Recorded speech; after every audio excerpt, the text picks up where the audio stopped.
সবাইকে স্বাগত ABC radio 89.2 FM এ। শুরু হয়ে গেছে কুয়াশা এবং সঙ্গে আছি আমি শারমিন। প্রতিবারের মতন প্রথম গল্পটি এখন শুনব। প্রথম যে গল্পটি শুনবেন সেই গল্পটির নাম হ্যাপি ভিলা। হ্যাপি ভিলা লিখেছেন জীবন ভৌমিক আর পড়ে শোনাবে সেতু। আসুন তাহলে গল্পের প্রথম পর্ব এখন শুনি, তারপর একটা ছোট্ট ব্রেক নিয়ে সরাসরি চলে যাব গল্পের দ্বিতীয় পর্বে, তারপরে আবারও ফিরে আসছি। কোথাও যাবেন না, সঙ্গে থাকবেন। কুয়াশা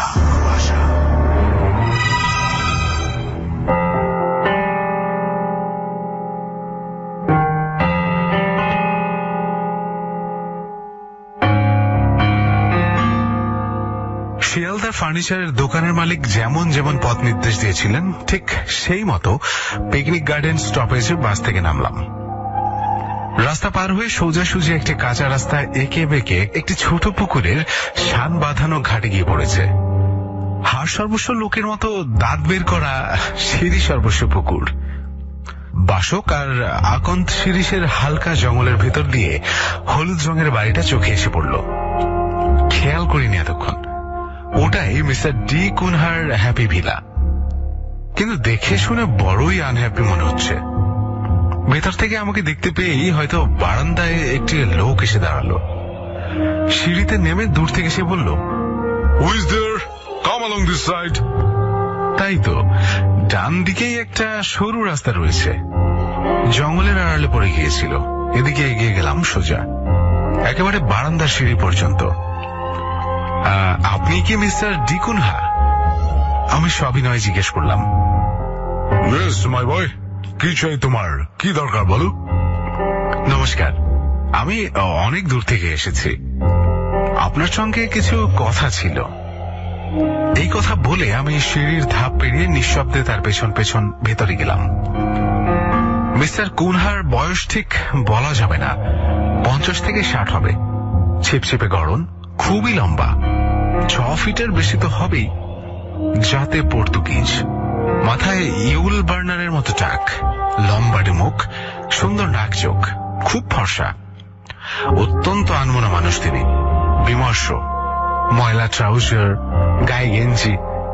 বলল, দয়া করে ভেতরে আসুন, অনেকদিন বাদে আমার বাড়িতে মানুষের পা পড়ল। After many many days, please come in. সন্ধে হয়ে এসেছে, চারিদিক নিস্তব্ধ। মিস্টার কুনহার মস্ত ঘরটি প্রায় শূন্য। আসবাব বলতে একটি মাত্র ছোট্ট চৌকি এক কোণে। মনে হলো বাড়িতে অন্য কোনো প্রাণীও নেই। চামচিকে আরশোলা আছে বহুত। চৌকিতে আমরা মুখোমুখি বসলাম। মিস্টার কুনহা আমার দিকে এক দৃষ্টিতে তাকিয়ে আছে, বড় নিষ্ঠুর অথচ করুণ চোখ। আমার গা ছমছম করে উঠল। বলুন, কি দরকার আপনার? হঠাৎ চেঁচিয়ে উঠল সে। আমি চমকে উঠলাম। থাক, হ্যাপি ভিলার মিস্টার কুনহার কথা এখন থাক, আগের কথা আগে বলে নেই। আমার অনেকদিনের শখ ছিল একটি রিভলভিং চেয়ারের, পায়ে ঢাকা লাগানো, চেয়ারের নিচে বিয়ারিং লাগানো, ভেলভেট লেদার দিয়ে গড়ি মোড়ানো, যেদিকে ইচ্ছে শরীর ছড়িয়ে বসবো, বড় আরাম। কিন্তু দাম তো তেমনি। দর করেছিলাম অবশ্য একবার, 350 থেকে 400 টাকা আমার 1 মাসের মাইনে। অফিসের কাছে এক পুরনো ফার্নিচারের দোকানে মনের মতো একটা রিভলভিং চেয়ার দেখে একদিন দরদরি করে মাত্র 100 টাকা পেয়ে গেলাম।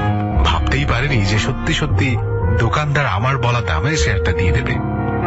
দেখলে কেউ বলবে না চেয়ারটা পুরনো বা ব্যবহার করা। সেগুন কাঠের উপর বার্নিশ করা জামফলের রং, চওড়া হাতল, নরম ভেলভেট মোড়া গদি, মস্ত আকারের রাজকীয় ওই চেয়ারখানা। হাত ছাড়া যাতে না হয় সেজন্যই প্রথম দিন আমার পকেটে যে 20 টাকা ছিল তাই অ্যাডভান্স করে এলাম। পরের দিন মুটে এবং গাড়ি ভাড়া খরচ করে চেয়ারটি বাড়িতে আনলাম। নিজের পড়ার ঘরের লাগোয়া দক্ষিণের বারান্দায় সেদিনকার মতো রেখেছিলাম।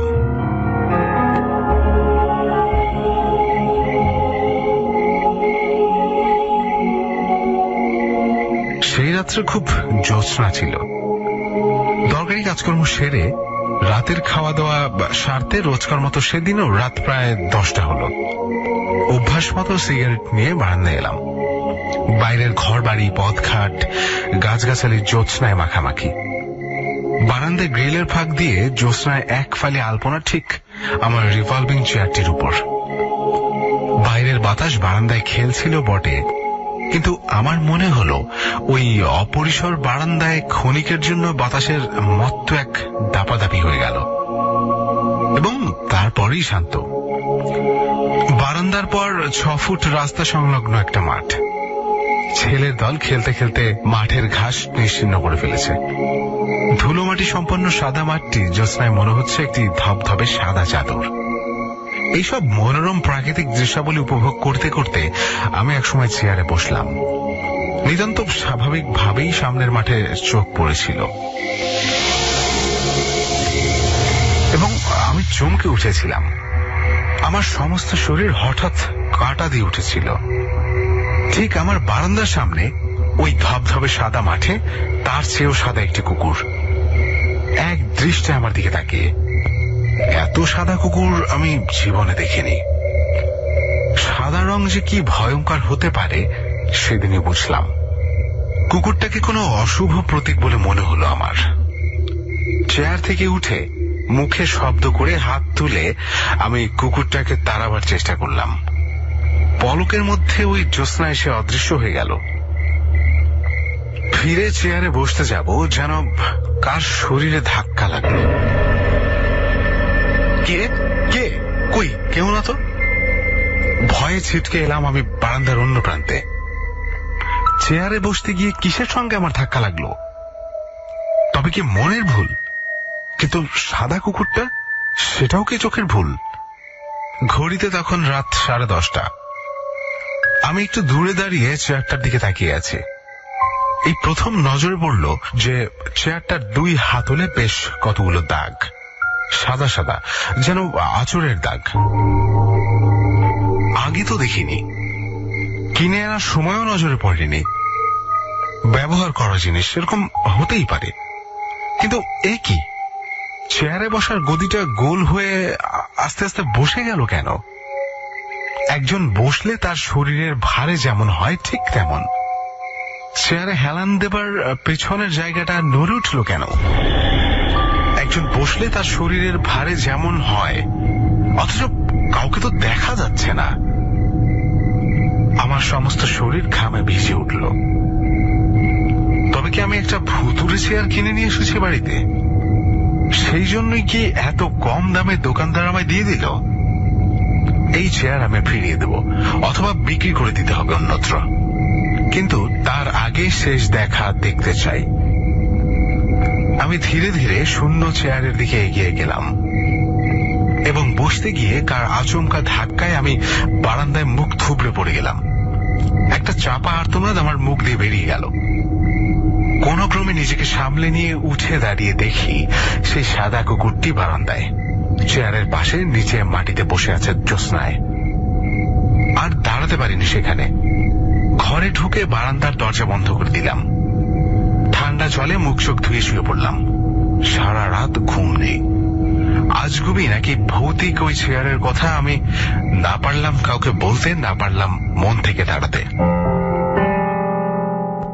দ্বিতীয় দিন অফিসের কাজকর্ম সেরে সন্ধ্যায় বাড়ি ফিরে এলাম।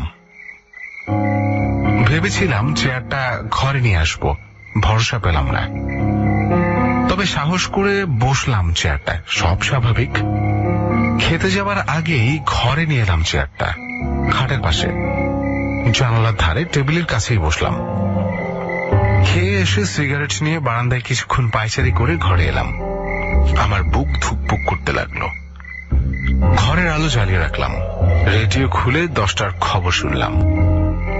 এরই মধ্যে স্পষ্ট বুঝতে পারলাম যে চেয়ার নড়ে উঠল। বসার গদিতে চাপ পড়ে বসে গেল। আলো নেভিয়ে ওদিকার না তাকিয়ে বিছানায় উঠতে গিয়ে জানালার উপরে চোখ গেল। সেই সাদা কুকুর, অসম্ভব স্থির তার 2 চোখ। কোন ক্রমে হাত বাড়িয়ে জানালা বন্ধ করে দিয়ে চোখ চাপা দিয়ে শুয়ে পড়লাম। আমার শরীর কাঁপতে থাকে।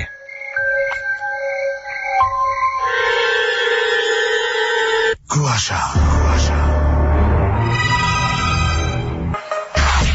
You're listening to ABC Radio. কুয়াশা।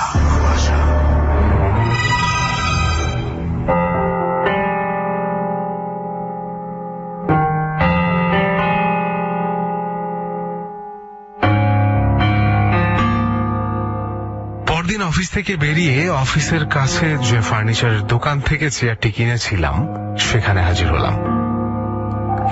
আচ্ছা, পরশু যে চেয়ারটা কিনে নিয়ে গেলাম সেটা সেকেন্ড হ্যান্ড তো? নিশ্চয়ই, আমাদের তো পুরনো আসবাবেরই কারবার না। আচ্ছা, চেয়ারটা আপনারা যার কাছ থেকে কিনেছেন তার ঠিকানাটা দিতে পারবেন? কেন বলুন তো? আমরা চেয়ারের মালিকের খোঁজ তো নিতে পারবো না। আমরা শিয়ালদার একটা বড় দোকান থেকে অন্যান্য কিছু আসবাবের সঙ্গে এটা কিনেছিলাম। শিয়ালদার কোন দোকানটা? স্টেশনের কাছে, পূব দিকে, ফার্নিচার সিন্ডিকেট। ওইখান থেকে সোজা চলে গেলাম শিয়ালদার এই দোকানে। কোন রকম ভূমিকা না করে মালিককে সরাসরি জিজ্ঞেস করি, 1.5 মাস আগে ডালহৌসি স্কোয়ারের ফার্নিচার ট্রেডিং এ আপনারা কিছু পুরনো আসবাব বিক্রি করেছেন? আমার প্রশ্ন শুনে মালিক কিছুটা ঘাবড়ে গিয়ে জিজ্ঞেস করলো, জানো কি ব্যাপার, আপনি কোত্থেকে এসেছেন? আমি মিথ্যে করেই বলি, পুরনো দিনের আসবাব বিষয়ে আমার উৎসাহ আছে, আমি ওই বিষয়ের উপরই গবেষণামূলক কিছু কাজ করি। দোকানদার বলল, তাই বলুন। হ্যাঁ, ডালহৌসি স্কোয়ারের ওই দোকানে কিছু মাল গেছে, 2টো আলমারি, 3টে চেয়ার, তার মধ্যে একটা রিভলভিং চেয়ারও ছিল। ওই চেয়ারের মালিকের খোঁজ সন্ধান ওখান থেকে নিয়ে সেই দিনই চলে এসেছিলাম হ্যাপি ভিলার মিস্টার ডি কুনহার কাছে। মিস্টার কুনহার সঙ্গে পরিচয় হবার সঙ্গে সঙ্গেই প্রায় হঠাৎই সে চেঁচিয়ে উঠেছিল, বলুন কি দরকার, এটা বলে। এই আকস্মিক চিৎকারে আমি চমকে উঠেও সরাসরি জিজ্ঞেস করেছিলাম, আপনার সব আসবাব বিক্রি করে দিয়েছেন কেন?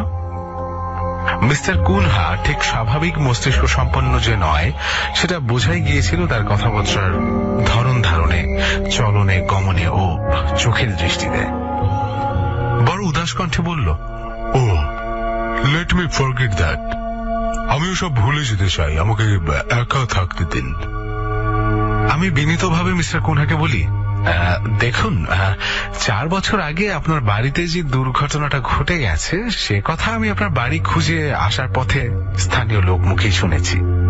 আপনার অনুপস্থিতিতে একদিন রাত্রিবেলায় একদল ডাকাত আপনার বাড়িতে ঢুকে আপনার স্ত্রী এবং তার পোষা প্রিয় কুকুরকে হত্যা করে অনেক গয়না ও টাকা পয়সা নিয়ে যায়। আপনি খবর পেয়ে বাড়িতে যখন এলেন তখন সবই শেষ। শুনেছি যে তারপর থেকে আপনি ঘুরে ঘুরেই বেড়ান, ওই বাড়িটা পরিত্যক্তই পড়ে থাকে। স্ত্রীর ওই মৃত্যু আপনার কাছে দুর্বহ হয়ে উঠেছিল, কিন্তু আপনি বাড়ির সব ফার্নিচার বিক্রি করলেন কেন? স্থির শান্তভাবে মিস্টার কুনহা এমন ভাবে আমার কথাগুলো শুনছিল যেন সে এই বস্তুময় জগতের মানুষ নয়। কয়েক মুহূর্ত আমার দিকে নিষ্পালক তাকিয়ে থেকে মিস্টার কুনহা বলল, আমার স্ত্রী তার পছন্দ মতো আসবাব ও শৌখিন জিনিস কিনে নিজের মতো করে বাড়ি সাজিয়েছিল, কিন্তু ভোগ করতে সে কিছুই পারল না। আমি জিজ্ঞেস করলাম, ফার্নিচার বিক্রি করলেন কবে? মিস্টার কুনহা বলল, ওটাকে ঠিক বিক্রি বলা যায় না, আসলে বাড়ির সব জিনিসপত্রের মধ্যে আমি হাঁপিয়ে উঠেছিলাম। খবর দিয়েছিলাম একটা ফার্নিচারের দোকানে, নামমাত্র মূল্যে একদিন এসে তারা সব তুলে নিয়ে গেল। একটা রিভলভিং চেয়ারও ছিল। হ্যাঁ, ভারী সুন্দর চেয়ার। বাড়িতে কাঠের মিস্ত্রি ডেকে আমার স্ত্রী নিজে তৈরি করিয়েছিলেন সেটা। কিন্তু আপনি চেয়ারটার কথা জিজ্ঞেস করছেন কেন বলেন তো? বলছি, তার আগে বলুন তো যে ওই চেয়ারটার সঙ্গে কোনো ঘটনা জড়িয়ে আছে কিনা? আছেই তো।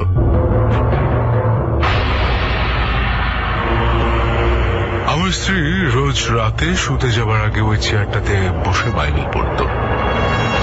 এরকম অবস্থাতে একদিন বাড়িতে ডাকাত পড়ল। আমি বাড়িতে ছিলাম না তখন। ডাকাতরা অতর্কিতে তাকে আক্রমণ করল। আমার স্ত্রী বাধা দিতে গিয়েছিল হয়তো। ডাকাতরা তার মুখ চেপে গলা টিপে হত্যা করে ওই চেয়ারে বসা অবস্থায়। মিস্টার কুনহার কথাবার্তার মধ্যে খুব অন্যমনস্কতা ছিল। থেমে থেমে বলছিল কথাগুলো। আমি এই সময় জিজ্ঞেস করি, একটা কুকুর ছিল তো আপনাদের, তাই না? হ্যাঁ, আপনি দেখছি সবই জানেন। বড় আদরের কুকুর ছিল লিসি। লিসি হয়তো ডাকাতদের আক্রমণ করেছিল আমার স্ত্রীকে রক্ষা করার জন্য। কুকুরটাকেও তারা মেরে ফেলে। আচ্ছা, লিসিকে দেখতে কেমন ছিল? ওরকম ভালো জাতের কুকুর লাখে একটা মেলে। ধবধবে সাদা, কি সুন্দর।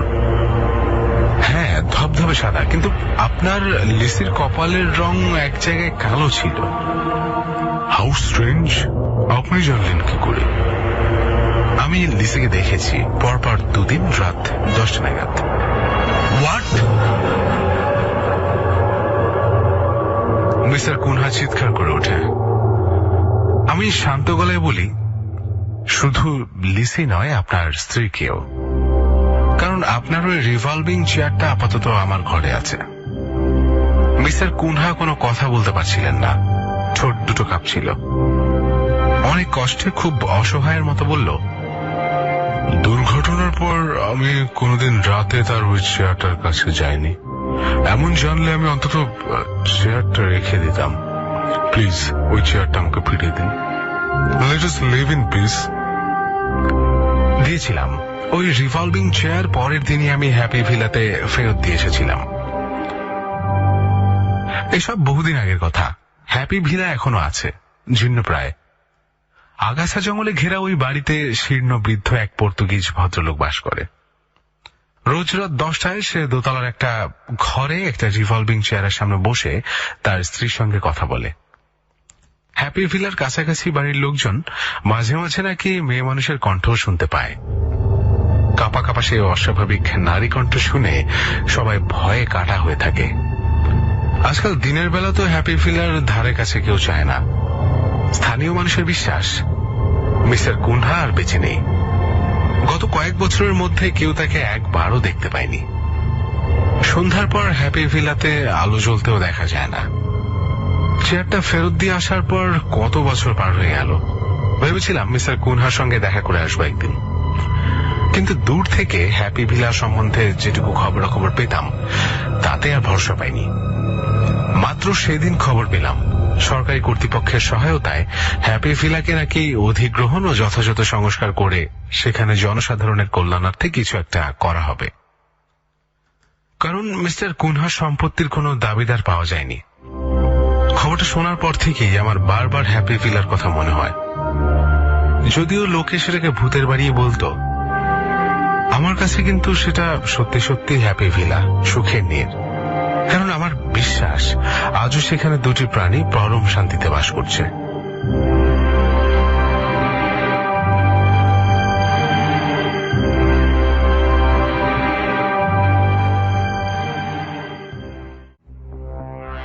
এতক্ষণ ধরে শুনলেন আজকের প্রথম গল্প, যার নাম হ্যাপি ভিলা, লিখেছেন জীবন ভৌমিক, আর পড়ে শোনাচ্ছিল সেতু। আর এখন সময় হয়ে গেছে কুয়াশার দ্বিতীয় গল্পে যাওয়ার। আজকে দ্বিতীয় গল্পটি লিখেছেন মাকসুদা রহমান মেঘনা। গল্পের নাম এখন বলবো না, একেবারে গল্প শেষ করে তারপর। আর এখন শুনবেন আজকের গল্পের প্রথম পর্ব, তারপরে আবারও ফিরে আসবো। সঙ্গেই থাকবেন। আপনার সঙ্গে রয়েছি আমি শারমিন, আর আপনি শুনছেন কুয়াশা, এবিসি রেডিও 89.2 FM এ। কুয়াশা।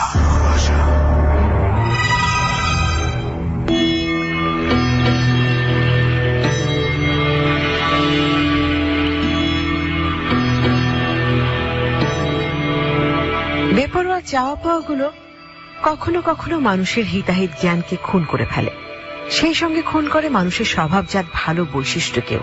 লোভ, অহংকার আর ঈর্ষা যখন একসঙ্গে মিলে মিশে মানুষের প্রতিনিধিত্ব করে, তখন মানুষ হেরে যায়। সাধ্যের কাছে যেমন অনেক প্রয়োজন হার মানে, তেমনি সত্যের কাছে খারাপ বৈশিষ্ট্যগুলোর প্রতিনিধিত্ব মুখ থুবড়ে পড়ে যায়। যা কিছু সত্য, যা কিছু সুন্দর, যা কিছু পবিত্র, তাই সামনে আসে স্বচ্ছ আর শুভ্র সকালের মতো। অস্বচ্ছ কুয়াশার অন্ধকার নয়, আমরা স্বচ্ছ আর শুভ্র সকালের সন্ধানে আজকের গল্পের পথে পা বাড়াবো।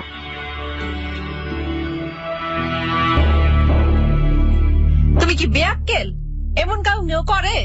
আর কবে তোমার বুদ্ধি শুদ্ধ হইব কও তো? আরে পুরা কথা না শুই না, খালি কথার মেশিন চালাই দিলা। আগে তো শুনবা, কেন না ওটা কিনলাম। আমারও তো কথা শোনার দরকার নাই। আগে তো জানতাম খাটা মানুষের রাঠা বুদ্ধি। এখন তো দেখতেছি খাটা আর লম্বা না, বুদ্ধি না থাকলে বুদ্ধি রাঠা আর হাঁটুতে, ওইসব ভুল কথা। আচ্ছা বিলকিস, তুমি একবার চিন্তা করছো কত পানির দামে নাওটা কিনলাম? 1 বছরে তো টাকা উঠতে যাইবো। 1 বছর পাইলা কই তুমি? আর 1 মাস পরেই তো শীত আইতাছে। 1 সিলতা নদী শুকাইয়া পায়ের গোড়ালি সমান পানি পড়ে থাকবো। তখন নাও বাড়ি সাজাইয়া 2 বেলা ধূপ দিও। আমি বুঝতেছি না, নাও কিনাতে তুমি এত কাউ কাউ করতেছো কেন? ও, আমি 2টা কথা বেশি করলে কাও কাও কথার মেশিন চালাই দিছি, তাই না? মহাজনের টাকা যে সুদ হয় নাই সে চিন্তা মাথায় আছে? চিন্তা আছে বলেই তো নাওটা কিনলাম। হাতের নগদ টাকা কিছু বাইরে গেল, কিন্তু জিনিসটা তো নিজে বই থাকলো। শুনতাছি সামনের বছর গাঙ্গের উপর পুল হইব, তখন তোমার নামে কেডায় চলবো? পুল হইব সেই কথা আমি গেদাকাল থেকে শুনতাছি। আগে হোক, আজ এরা চিন্তা করে সবসময় তোমার মাথাটা হট হইয়া থাকে। ভালো মন্দ কথা তো আর কইতে পারো না। আর তোমার গলা এত জোর কেন বউ? এত মানুষ থাকতে কথা নাই বার্তা নাই, তারই পুরানাও কিনতে হইব। টাকা ঘরে থাকলে কামড়ায় তাইনের হাত। এই শুনো, আমার হাঁস মুরগি ডিম বেচার টাকা দিয়ে দিবা, ওইগুলার আমার টাকা। আর তোমার সব টাকা দিয়ে দিমনি। আজ মিয়া বাড়ির সরু মিয়ার সাথে দেখা হয়েছিল, জানোই তো মানুষটা কত ভালা, এত সম্পদ, কিন্তু মানুষটার একটুও দেমাগ নাই। আগে চান্স একটা নিয়ে বললে হালাইছি, কিছু জমি জমা আমার বর্গা কাটতে দেন মিয়া ভাই। কি কইলো, দিব? দিব না মাইনে? আমি এই গ্রামের পুলা, আমার দাবি আছে না, কোনদিন কোন মানুষটা ঠকাইছি? গরিব হইতে পারি, কিন্তু এই মকবুল্লার কথার দাম আছে, এটা সবাই জানে। কইছে সামনে হাটের দিন গঞ্জে তার গুদামে যাইতে, নিমরাজির ভাব নিয়ে আছে, তাই মনে হয় জমিটা দিব। তা তো দিবই, নিজের পুরান ভাঙ্গা নাও তোমার কান্দে চাপাইতে পারছে, আর চিন্তা কি? খালি পুরান পুরান করতেছো কে? নাওটার 2 মাথার 2টা তক্তা বদলাইয়া আরেকবার আলকাতরা মারলেই তো নয় নাও। খালি বেহুদা কথা কও তুমি। হ, আমি বেহুদা কথাই তো কই। ভাঙ্গা নাও নিয়ে তুমি বড় লোক হয়ে যাবে না? দেখবো নে সিনেমার নায়ক আইছে। তুমি আবার শেফালিগো বাড়িতে গেছিলা? সারাদিন খালি সিনেমা দেখো না? সারাদিন দেখবো কেন, ফাঁক পাইলে 1-8 যাই একটু। গঞ্জে তো আর নিয়ে গেল না। এই শোনো না, গঞ্জের হলে একদিন লয়ে যাইবা। বড় টিভিতে সিনেমা না দেখলে কি আর আসবি রে? নিমনে যাও, তোর টিকিটের টাকা তোমার হাঁস মুরগির ডিম বেচার টাকা থেকে কাটতে রাখুন। আরে দরকার নাই আমার, আমার ওই শেফালি গোবারি ছোট টিভি ভালো, পয়সা লাগে না। আরে মস্করা করলাম, সামনের সপ্তাহে গঞ্জের হলে সাকিব খানের বই লাগাইব, 2জনে নাইট শো দেখুম। সত্যি লয়ে যাইবা? হ। আচ্ছা।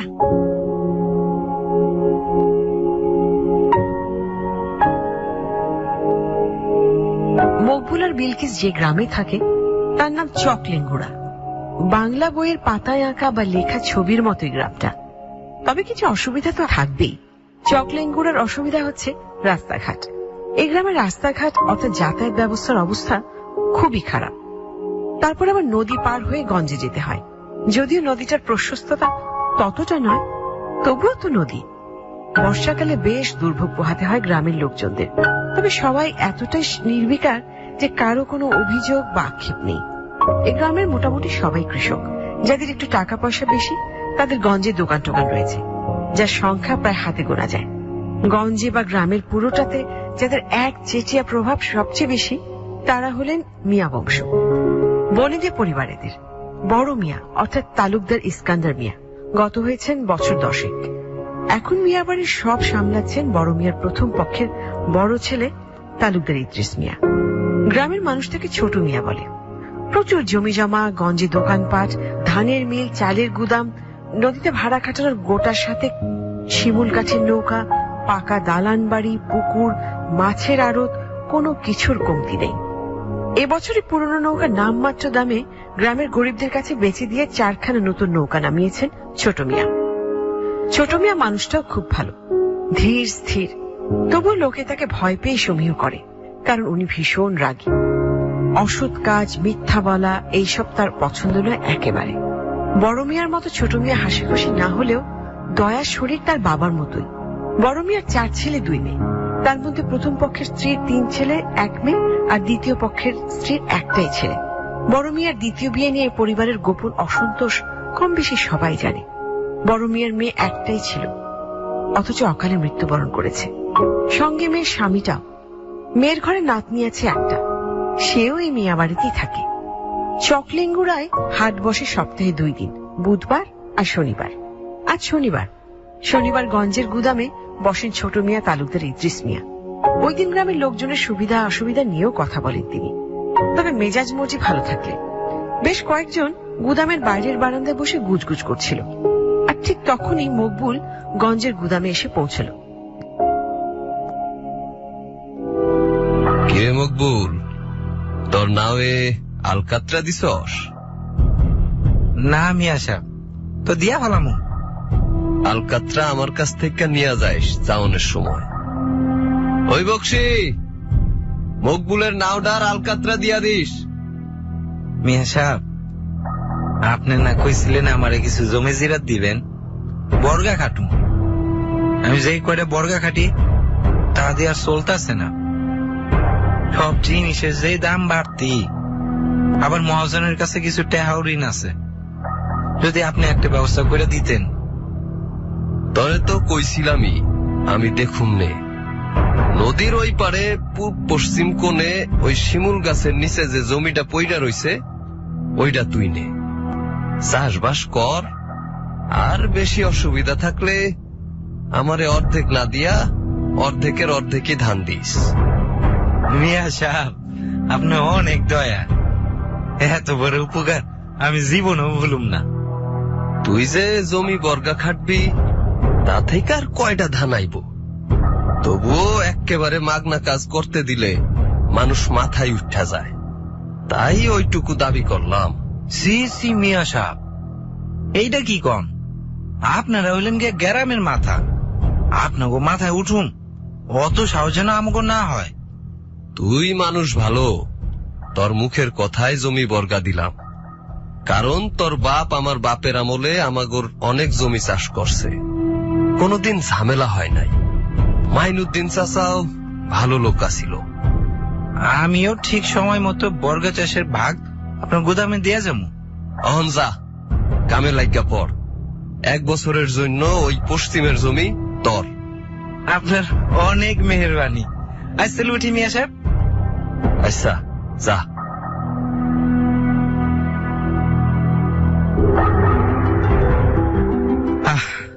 মনটার মধ্যে শান্তি লাগতেছে রে। ছোট মিয়া জমি বর্গা দিব এই বিশ্বাসটা আসিল, তবুও না ডর করতেছিল। হ্যাঁ, কারবার তো বড় বড়। আমার মতে এত ছোট কিষান রে জমি বর্গা দিব কি দিব না, এ চিন্তাটাই তো বিশ্বাসটারে ধাক্কাইতেছিল। আমার যে কি খুশি লাগতেছে, মেলা বড় জমি দিছে না? তা কয় কাটা হইব অনুমান? 20-25 কাটা তো হইবই, আর বেশি হইতে পারে। ঠিকঠাক মতো যত্ন নিলে বউ ধান কত পামো চিন্তা করছো? তাও আবার অর্ধেকের অর্ধেক ফসল নিব। কিন্তু আবার কিন্তু কষ্টছ কেন? জমিটা এমন জায়গায় রে বউ, দিনের বেলা গাড়া সমসম করে ওঠে। ওই যে একেবারে গাং পার হইয়া পশ্চিমের কোনা মোড়া শিমুল গাছটা আছে না, ওইখানে। হায় হায়, ওই জমি তো মেলা দিন পড়ে রইছে। শুনছি গাছটার বাতাসও ভালো না, তাই কেউ ওইদিকে যায় না। একেবারে নিরালা জায়গাটা। আর তুমি বা কেন ওই জমি বর্গা দিলা? মেয়ে সামনে কইয়া অন্য কোনো জমি নিতে পারলা না? হ্যাঁ, কি জমির অভাব? তুমি বুদ্ধির বড়াই করো না, তোমার আসলে বুদ্ধির বও নাই, খালি কাতলা মাছের লাহান একটা বড় মাথা। মিয়া সাহেব জমি বর্গা দিছে তাই কত না, আর পছন্দ মতো জমি চামু। তাই ভাবতাছি বড় হওয়ার লগে লগে জমিটা চাষ করা শুরু করুন। রোদের তেজ বাড়লেই জামুগা নাও চালাইতে। কেন খালি সকালে লাঙ্গল দিয়ে এত বড় জমি চাষ দিতে পারবা? বিকালেও যাইও নাকি ডরাইবা? সন্ধ্যার পরে একটু বেশি রাত পর্যন্ত নাও বাইতে না পারলে আর নিজের নাও কিনা লাভ কি হইলো কও? তাছাড়া 10 হলের জমিগুলোও তো বর্গা নিচ্ছি, ওই হানাও তো যাইতে হইব। তুমি যদি আমার লগে রাইতেও যাও তাহলে না হয় একটা কিছু। না না, রাত বিরাইতে ওই কুনায় লাঙ্গল বাউনের কোনো দরকার নাই। কয়টা দিন নাও একটু কম চালালে হইব। হ, এইটা ভালো কইছো। চাষ দিয়া জমিটা বানায় ফেলাইলে তাহলে তার কোনো অসুবিধা থাকলো না। কাইল আরো সকাল সকাল যাবনি দুইজনে। এত দূর যাইতে যাইতে তো চারদিক ফর্স হয়ে যায়।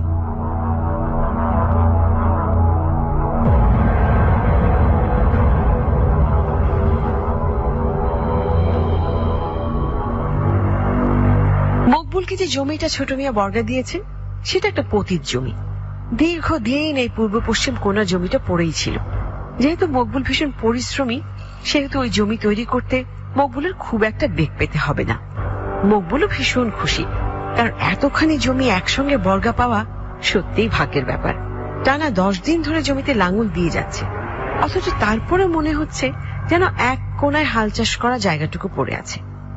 প্রতি বছর ফসল ফলালে জমিতে লাঙল দিতে অত কষ্ট হয় না, কিন্তু জমিটাতে কত বছর ধরে চাষবাস হয় না কে জানে। এত কষ্ট হচ্ছে মকবুলের মাটি তৈরি করতে। মিয়াদের এত জমি যে এই জমিটা চাষবাস না হলেও তাদের কিছু এদিক ওদিক হবে না নিশ্চয়ই। এমন পতিত জমির সংখ্যা মিয়াদের আরো আছে, যার হয়তো খবরই রাখেন না তারা। আর আজ নৌকা নিয়ে নদীতে থাকবে না বলে ঠিক করেছে মকবুল। রোদ বাড়ার সঙ্গে সঙ্গে বিলকিস চলে গেছে। ভোর থেকে টানা লাঙল চালাচ্ছে মকবুল। যতক্ষণ পারা যায় জমিতে লাঙল দেবে। বিলকিসকে বলে দিয়েছে ওর দেরি হলে ভাত নিয়ে চলে আসতে। সূর্য তো মাথার উপর, পেটের চামড়ায় যেন টান পড়েছে, কখন যে ভাত আসবে। আশ্বিন মাসের খামখেয়ালি রোদ মকবুলের শরীর, মাথা আর শক্ত পেশিতে বেশ আনন্দে ঘাম ছড়াচ্ছে।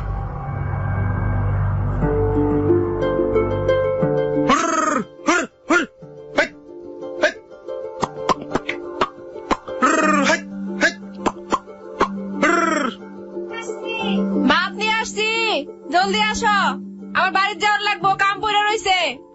আইতাছি, এই লাইনটা শেষ করে আহি, আর একটু বাকি আছে।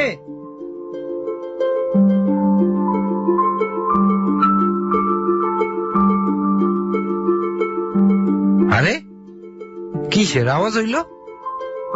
হেক, হেক। আরে কি রে, যাস না। আরে কিসের লোক আটকাইছে?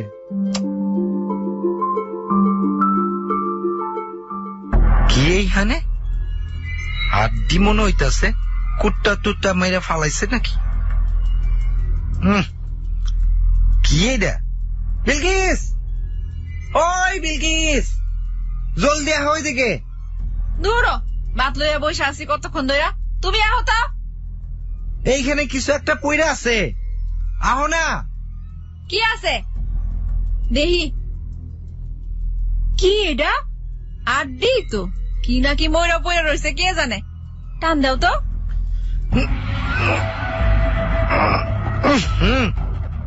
কাম হইব না, এই দিকটায় মাটির নিচে টাইট হয়ে আটকায় রইছে। এই জিনিসটারে তো সরাইতে হইব, তা না হইলে তো বারবার লাঙ্গলের ফলে বাঁধবো। আগে সাইডে খায়া লো তো, কুত্তা না শিয়াল কেডায় জানে। খায়া পরে হাত লাগাও। কেউ মনে হয় মরা গরু টরু মাটি নিচে চাপা দিছিল, বৃষ্টিতে মাটি নরম হইয়া সইরা গেছে, তাই উপরে উঠা পড়ছে। বাপ রে, কি এটা? তাও হাত দিলা? কইলাম খায়া এরপর না। হায় হায়, কি এটা? মানুষের জামা কাপড়ের মতো। এটা তো মরা লাশ। কি বিপদের কথা, এটা কার লাশ গো? কেডাই ফালাইছে? কখন কি হইব? কি বিপদে হইল গো? আরে চুপ করো তো, চিল্লাইতেছো কেন? আগে আমরা বুঝতে দাও। দেখছো মুখটা কালা কাপড় যা বাঁধা আসছিল। আরে অন্ত থানা পুলিশ হইব, দারোগা আসবো, আম করে ধরে নিব। আরে কিচ্ছু হইব না, আমাকে ধরবো কে পুলিশ? অহনি পুলিশে খবর দেওয়ান লাগবো, দেরি করন যাইব না। লো থানায় যাই, থানায় তো ওই সামনেই। মিয়া সাহেবরে জানাইবা না? জমাই তো তার, পরে যদি ছুটপাট করে। ছোট মিয়ার মতো ভালো মানুষ রে বিপদে ফালানোর লাগেই কামটা কেউ করছে। উনি যে বিচক্ষণ লোক, ওনারা জানাইলে আগে কইব থানায় যা। তাইলে জলদি লও। মকবুল গ্রামের সহজ সরল লোক, কোনো মার প্যাচ তার মনে সত্যিই ছিল না। তাই সবার আগে থানায় খবরটা দিল। যেহেতু ছোট মিয়ার পূর্ব পশ্চিমের কোণের এই জমিটা বেশ শুনশান আর একটুখানি গ্রামের বাইরে, তাই এমনও হতে পারে কেউ খুন করে রাতের অন্ধকারে লাশটা এই পতির জমিতে পুঁতে দিয়েছে। কারণ লোকে জানে এদিকে তেমন কেউ আসেই না। যে বা যারা লাশটা পুঁতেছে তারা জেনে শুনেই কাজটা করেছে। লাশটা বেশ পুরনো, মাংস পচে মাটির সঙ্গে মিশে গেছে অনেক আগে, শুধু হাড়গোড় পড়ে আছে। আর আছে লাশের গায়ের আঁত পচা ছেঁড়া ছোড়া জামা প্যান্ট। জামা প্যান্টের অবস্থাও এমন করুণ যে কারো সাধ্য নেই চেনার। থানা থেকে সঙ্গে সঙ্গে পুলিশের গাড়ি চলে এলো। সত্যি পয়সার বোধহয় একটা অলিখিত পাওয়ার আছে। তা না হলে ছোট মিয়ার পতির জমিটারও এত মর্যাদা থানা পুলিশের কাছে, এটা বোঝা যেত না। সে যাক, পুলিশ আসার সঙ্গে সঙ্গে এই মধ্য দুপুরেও যে ভিড় জমেছে তা মন্দ নয়। সবার মধ্যে চাপা কৌতূহল আর উত্তেজনা। কদিন বেশ মুখরোচক গল্প ঘুরে বেড়াবে সবার মুখে মুখে। হঠাৎ একটা মৃদু গুঞ্জন যেন ভিড়ের মধ্যে ঢেউ খেলছে। এই দেখ দেখ, মেয়ে ছেলে দারোগা, মহিলা পুলিশ আসছে। সাধারণত গ্রামের অঞ্চলে এলে সরকারি চাকরিজীবীদের ঘন ঘন বদলির ইচ্ছে জাগে, আর দারোগা পুলিশরা তো সুযোগের অপেক্ষায় থাকে। কিন্তু একে তো চুরি ডাকাতি খুন খারাপি হাজারটা প্রশাসনিক ডিউটি, তারপরে শহরে কায়দাবাদে আরাম আয়েশবিহীন জীবনযাপন, দুটাই যেন বেশি দিন নেওয়া যায় না। আগের অফিসারের বদলির পর গত 3 দিন আগে সিনিয়র ইনভেস্টিগেটিং অফিসারের পোস্টে জয়েন করেছেন মিস আফরোজা নূর। বিশেষ একটা কেসের তদন্তে এসেছেন তিনি।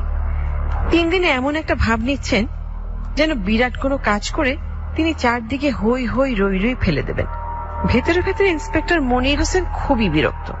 হাজারটা বেফাস কথা মনে মনে বলছেন, কারণ যিনি জয়েন করেছেন তিনি ঠিক তার আগের পোস্টের, অর্থাৎ ইন্সপেক্টর মনিরের ইমিডিয়েট বস। যে কোনো তদন্তের জন্য আফরোজা নূর যেখানে যেখানে যাবেন, মনির হোসেনকেও লেজ গুটিয়ে পেছন পেছন ছুটতে হবে। কোনো মানে হয় এই গ্রামগঞ্জে একজন মহিলা বসের আন্ডারে ঘুরে বেড়ানোর? হঠাৎ নিজের মনের ভাবনাগুলোর দাড়ি টানতে হলো মহিলা বসের ধীর স্থির শীতল গলাটার দৃঢ় কথার শব্দে।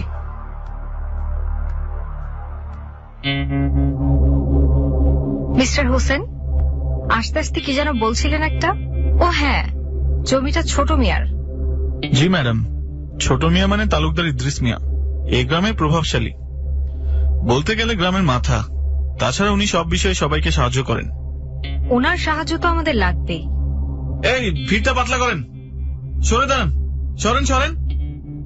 স্ন্যাপগুলো ঠিকঠাক নিয়ে নেন। যে জায়গায় বডি পাওয়া গেছে তার আশেপাশেরও কিছু স্ন্যাপ নিয়ে নেন। আশপাশ তো লাঙ্গুল দিয়ে 12টা বাজিয়ে দিয়েছে। তারপরও আমার লাগবে।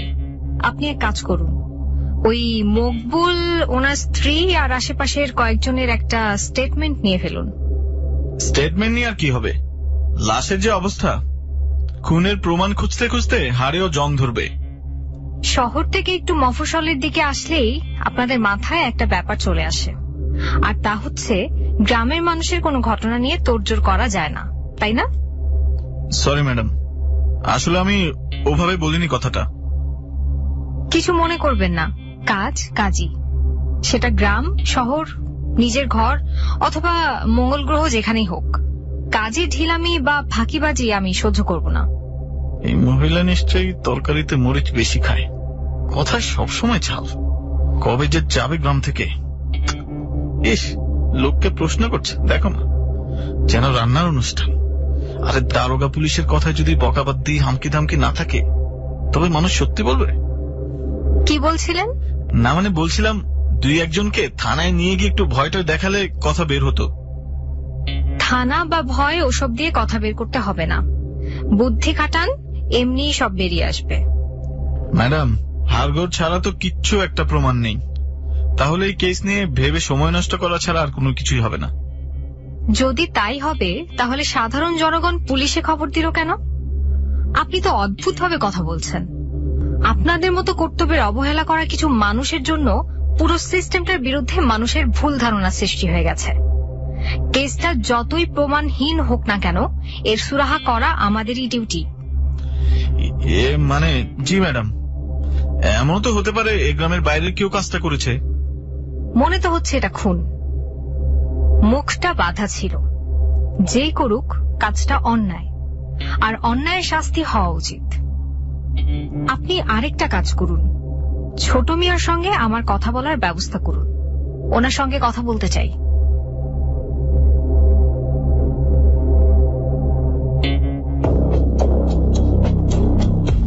আরে আসেন আসেন, আপনার লগে আলাপ করার ইচ্ছা ছিল, কিন্তু সময় সুযোগ হয়ে উঠে নাই।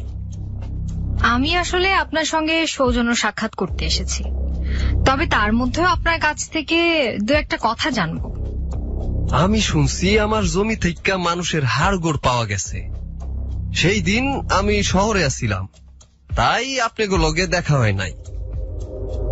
আচ্ছা, আপনার জমিটা কতদিন যাবত পড়েছিল? মানে চাষবাস হতো না? তা প্রায় 10-15 বছর তো হইবই। এতদিন ধরে জমিটা ফেলে রেখেছেন, কোনো বিশেষ কারণ ছিল? না না, বিশেষ কোনো কারণ নাই। ওই জমি আমার বাবা জাগরে দিয়া চাষবাস করাইতো, হেরা কেউ বাচ্চা নাই, তাই আর। একটা ব্যক্তিগত প্রশ্ন ছিল। বলেন বলেন। আপনাদের এই বিশাল প্রপার্টি কি আপনি দেখাশোনা করেন? না না, আমি দেখাশোনা করি না, বলতে পারেন একরকম বাধ্য হইয়াই করতে হয়। আমার অন্য সব ভাইরা শহরে থাকে, আমি একা এই গ্রামে থাকি। আমার একমাত্র সওয়াল সেও শহরে। অবশ্য আমার স্ত্রী আর ভাগ্নি থাকে এইখানে। তাছাড়া বাপ জানে জীবিত থাকা অবস্থায় সব ভাইদেরকে আলাদা আলাদা কইরা জমি উইল কইরা দিয়া গেছে। তার মানে তো আপনার অনেক দায়িত্ব। ও হ্যাঁ, মকবুলকে বলবেন আমি অর্ডার সাইন করে দিয়েছি, ও জমিটা এখন চাষ করতে পারে। আপনি এখানে একটা সাইন দেন। এইখানে? এইটা ভালো হইছে। মকবুল গরিব মানুষ, ওর পেটে লাথি দিয়ে আপনাদের লাভ কি? তাছাড়া কার না কার লাশ, তার সঙ্গে তো জমির কোনো সম্পর্ক নাই। অবশ্য আপনারা আইনের লোক, আপনারাই ভালো বলতে পারবেন। আমি বিশেষ একটা তদন্তের জন্য এখানে এসেছি। ওই তদন্তটা শেষ হলেই আমি নিজে এই কেসটা দেখব। আর প্রশাসনিক কিছু নিয়ম কানুন তো থাকেই, যাতে আমাদের কোনো হাত নেই। সেজন্যই মকবুলকে কটা দিন জমি চাষ করতে দেওয়া হয়নি। আজ উঠি। যে কোনো প্রয়োজনে আমাকে স্মরণ করবেন, আমি আসব। অবশ্যই।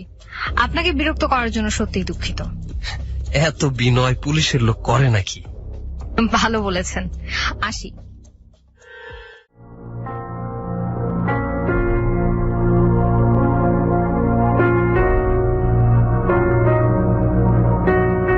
সত্যি কোনো পুলিশের লোক কখনোই হয়তো বলে না আপনাকে বিরক্ত করার জন্য দুঃখিত। এই কথাটি একটু বেশিই যেন হয়ে গেল। তারপরও আফরোজানুর এতটাই স্বভাবসুলভ, পরিমিত সভ্য শব্দ ব্যবহারে অভ্যস্ত, পরিশীলিত ভাষা ব্যবহার তার কাছে এক ধরনের ভদ্র আর সুন্দর চিন্তার পূর্ব শর্ত। যদিও বন্ধু মহলে তাকে এই জন্য অনেক কথা শুনতে হতো, আর এই প্রফেশনে আসার পর তো আর কথার শেষ নেই। কিন্তু এই প্রফেশনে থেকেও কথা বা মেজাজ অথবা রাগের বিষয়গুলোর উপর আফরোজানুরের প্রচন্ড চাপ না থাকলেও যে কোনো কঠিন কাজ তিনি করেন অত্যন্ত কৌশলে এবং সততার সঙ্গে। ছোট মেয়ের পতির জমিতে লাশটা পাওয়ার পর থেকে কেন জানি মনটা খচখচ করছে। মনে হচ্ছে খুনের পেছনে কোনো রহস্য গল্প আছে, কিন্তু একটা কোনো ক্লু নেই যা দিয়ে কেসটা মুভ করা যায়। না, ভুল হলো। লাশের মুখে একটা কাপড় বাঁধা ছিল, যে কাপড়টা বেশ মোটা, এখনো পচেনি। তার মানে যাতে চিৎকার করতে না পারে সে ব্যবস্থা করা হয়েছিল, নাকি কাপড়টা দিয়ে কোনোভাবে শ্বাসরুদ্ধ করা হয়েছিল? কেউ সত্যি খুন করেছিল নাকি লোকটাকে, নাকি অন্য কিছু? সাধারণত এই ধরনের বেওয়ারিশ লাশ শনাক্ত করতে না পারলে কোনো হাসপাতালে দিয়ে দেয়া হয়, আর এই হাড়গোড় কেউ শনাক্ত করবে না, কাজেই কেসটা ক্লোজ। কে আর মাথা ঘামাবে এইসব হাড়গোড় নিয়ে? তার মানে তো লাশটা কার সেই আইডেন্টিফিকেশনও হলো না। কিন্তু অদ্ভুত বা কাকতালীয় যাই বলি না কেন, একটা ঘটনা কিন্তু নতুন করে সামনে এলো। তা হচ্ছে মকবুল জমি চাষ করার সময় আবার মাটির নিচ থেকে একটা মানি ব্যাগ পেল, এবং মানি ব্যাগ থেকে পেয়েছে ওই লাশের আশপাশ থেকে। প্রথম কদিন ভয় করছিল মকবুলের, কিন্তু পরে সেসব ভয় চাহিদার চাপে ভুলে গেছে। তাই লাঙল চালালো ওই জমিতে। আশ্চর্য, মানি ব্যাগটা নীল পলিথিন ব্যাগের ভেতর মোড়ানো ছিল। এমনিতে ওকে বলা ছিল কিছু পেলেই যেন থানায় জমা দিয়ে দেয়। মকবুলও তাই করলো। ভয় সে পলিথিন পর্যন্ত খুলল না। নিশ্চয়ই কোনোভাবে মানি ব্যাগটা জমিতে পড়ে গেছিল, যার মানি ব্যাগ সে টেরই পায়নি আর খুঁজেও পায়নি। জি ম্যাডাম, এক্ষুনি বের হবেন? না, এখন না, লাঞ্চের পর। কারণ ছোট মিয়াকে আমি ওনার বাড়িতে প্রশ্ন করতে চাই। অন্য একটা কারণ আছে। Okay madam.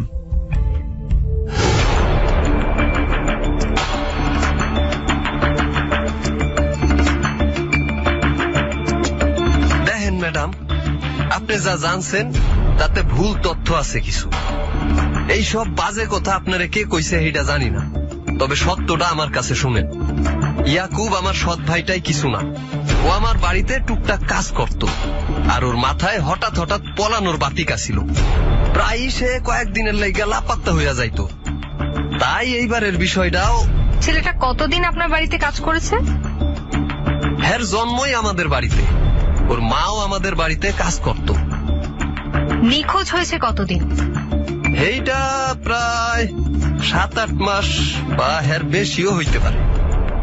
এত পুরনো একজন লোক আপনার বাড়ি থেকে হঠাৎ হারিয়ে গেল আর আপনি নির্বিকার, থানায় একবারও জানানো নি?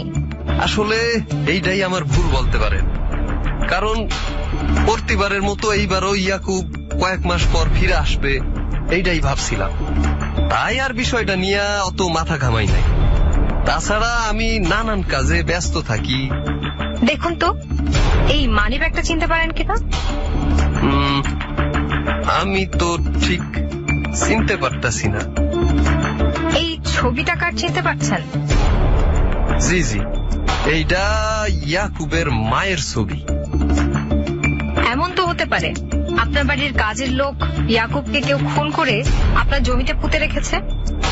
আবার এমনও তো হইতে পারে ইয়াকুবই এই কাজটা ঘটাইছে আমারে ফাঁসানোর লাইকা, আর কোনোভাবে ওর পকেট থেকে মানিব্যাগটা পইড়া গেছে। হ্যাঁ, আপনি ঠিকই বলেছেন, সেই সম্ভাবনা উড়িয়ে দেওয়া যায় না। কারণ মানিব্যাগটা পাওয়া গেছে একটু দূরে, তার মানে যিনি লাশ পুঁতেছেন তার পকেট থেকে তাড়াহুড়োয় মানিব্যাগটা পড়তে পারে। বিষয়টা যথেষ্ট গোলমেলে। আগে আমাদের ইয়াকুবকে খুঁজে বের করতে হবে। আর আমার মনে হইতাছে বিষয়টা যতই গোলমাল্লা হোক, বারবার আপনারা ভিত্তিহীন বিষয়ের জন্য আমারে জিজ্ঞাসাবাদ করতে পারেন না। আমি তো না না, আমরা আপনার হেল্প চাই। ব্যাস, আপনার বাড়ির একজন এতদিন ধরে নিখোঁজ আর আপনার কোনো ভ্রুক্ষেপ নেই, ব্যাপারটা আমার কাছে একটু খটকা লেগেছে। তাই কৌতূহলে। দেখেন, আমি তো আগেই কইছি ইয়াকুব কয়দিন পর পরই এমন হারাইয়া যাইতো, আবার স্বইচ্ছায় ফিরাও আসতো আমাদের কাছে। তাই এটা নতুন কিছু না। অবশ্য আপনারা পুলিশের লোক, সবকিছুতেই খটকা খোঁজা আপনাগো কাজ। বিষয়টা অযথা জটিল করছেন।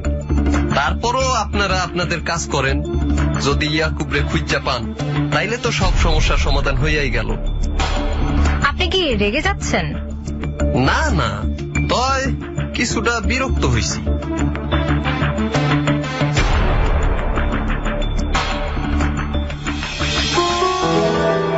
যে মানিব্যাগটা থানায় জমা দিয়েছে মকবুল, তাতে কিছু খুচরো টাকা, একজন ভদ্র মহিলার ছবি আর একটা লন্ড্রির স্লিপ পাওয়া গেছে। মানিব্যাগটা যে ইয়াকুবের এটা বোঝা যাচ্ছে, কিন্তু এটা ওই পথের জমিতে যাবে কিভাবে? আবার যদি সত্যি ইয়াকুব মিয়াবাড়ির কাজের লোকই হবে, তবে কাজের লোককে শুধু শুধুই কেউ মারতে যাবে কেন? মানিব্যাগটা ইয়াকুবের, কিন্তু লাশটা তো ইয়াকুবের নাও হতে পারে। লাশটা তো বেকার। নাকি কদিন পর পর ইয়াকুব বাড়ির বাইরে গিয়ে কোনো ক্রাইম করে, বা এমনও তো হতে পারে ছোট মেয়ে ইয়াকুবকে দিয়ে কিছু ঘটিয়েছে আর ইয়াকুব পালিয়েছে, যে জন্য পুলিশকেও জানায়নি। তাহলে নিজেদের জমিতে লাশ পুঁতে রাখবে কেন? ধুর, এসব যে মাথায় আসছে।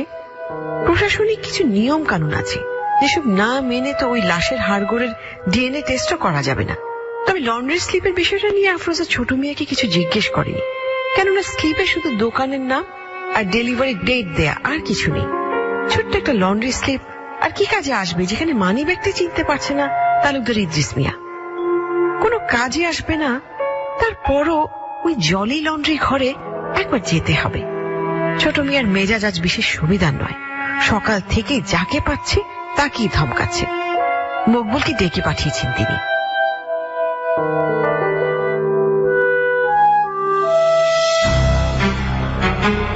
ওই মকবুল, তুই জমিতে কি পাইছস?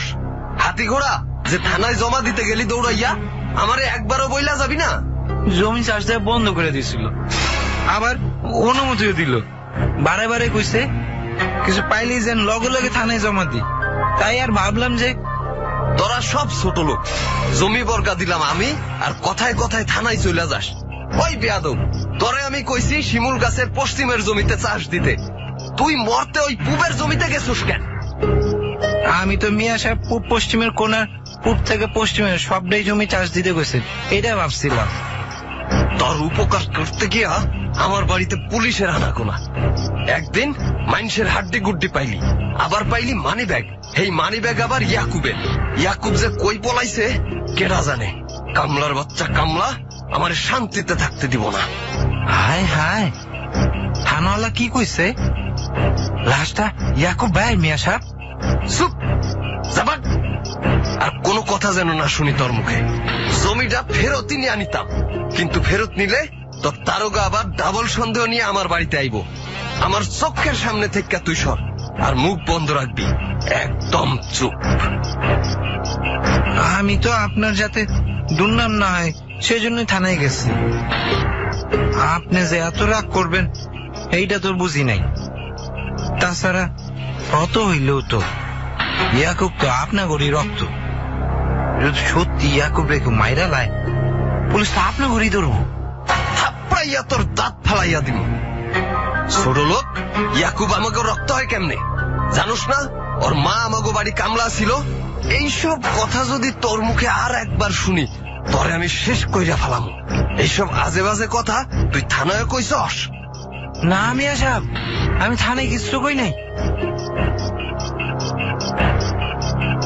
মকবুল মুখ ফসকে ছোট মিয়াকে ইয়াকুবের কথাটা বলে ফেলেছে। তাছাড়া মকবুল কথার অত প্যাঁচ জানে না। তবে থানায় ইয়াকুব সম্পর্কে অনেক কিছুই সে বলেনি। ইয়াকুব সম্পর্কে গ্রামের সবাই যা জানে তা শুধু কানাঘোষা পর্যন্তই। সাহস করে কেউ কিছু বলে না মিয়া বাড়ির লোকদের। ইয়াকুব অবশ্য সত্যি সত্যি কদিন পর পর গ্রাম থেকে উধাও হয়ে যায়। তার কারণ ছোট মিয়ার অত্যাচার। প্রচন্ড মারধর করে ছেলেটাকে। কদিন পর পরই গোয়াল ঘরে থাকতে দেয়। যখন অত্যাচার সহ্য করতে পারে না, তখনই ছেলেটা বাড়ি থেকে পালায়। মা নেই, বাবা নেই, নিজের কোনো ভাই বোনও নেই। তাই আবার ফিরে আসে সেই মিয়া বাড়িতে। অবশ্য ফিরে আসার আরো একটা কারণ আছে, আর তা হচ্ছে বাপের ভিটা। বড় লোকদের সব বড় বড় কারবার। গ্রামের কেউ সেসবে যায় না। এত কিছুর পরও ইয়াকুবকে ছাড়া মিয়া বাড়ি চলে না। আসলে সংসারে সোনাদানার চেয়ে লোহালক্করের প্রয়োজন হয় বেশি। সে যাক, কিছু লোক থাকে না যারা খেলিয়ে খেলিয়ে বসিতে মাছ ধরে। আফরোজা নূর হচ্ছেন সেই রকম একজন মানুষ। কোনো কিছুতে তিনি তাড়াহুড়ো করেন। খরগোশের মতো লোক দেখানোর ছুট তার ধাতে সয় না। তিনি কচ্ছপের মতো ধীর স্থির পায় চারদিকে সমস্তটা দেখে শুনে চলেন। আর তাই জলি লন্ড্রি ঘর থেকে খোঁজ নিতে নিতে এমন জায়গায় সন্ধান পেয়েছেন যে এই কেসকে নিয়ে তার আগ্রহ দ্বিগুণ বেড়ে গেছে। তাছাড়া যা জানতে পেরেছেন তা দিয়ে এই কেসের নতুন ফাইল তৈরি করা সম্ভব। এবার প্রশ্নপত্র নিয়ে বসতে হবে ছোট মিয়ার সঙ্গে। লোকটা কি আসলেই বোকা নাকি অতি ধূর্ত, সেটাই বোঝা যাচ্ছে না। কথার সাইড দিয়ে কিভাবে যেন কৌশলে কথা বলে। তবে আজ খেলা জমবে নিশ্চয়ই।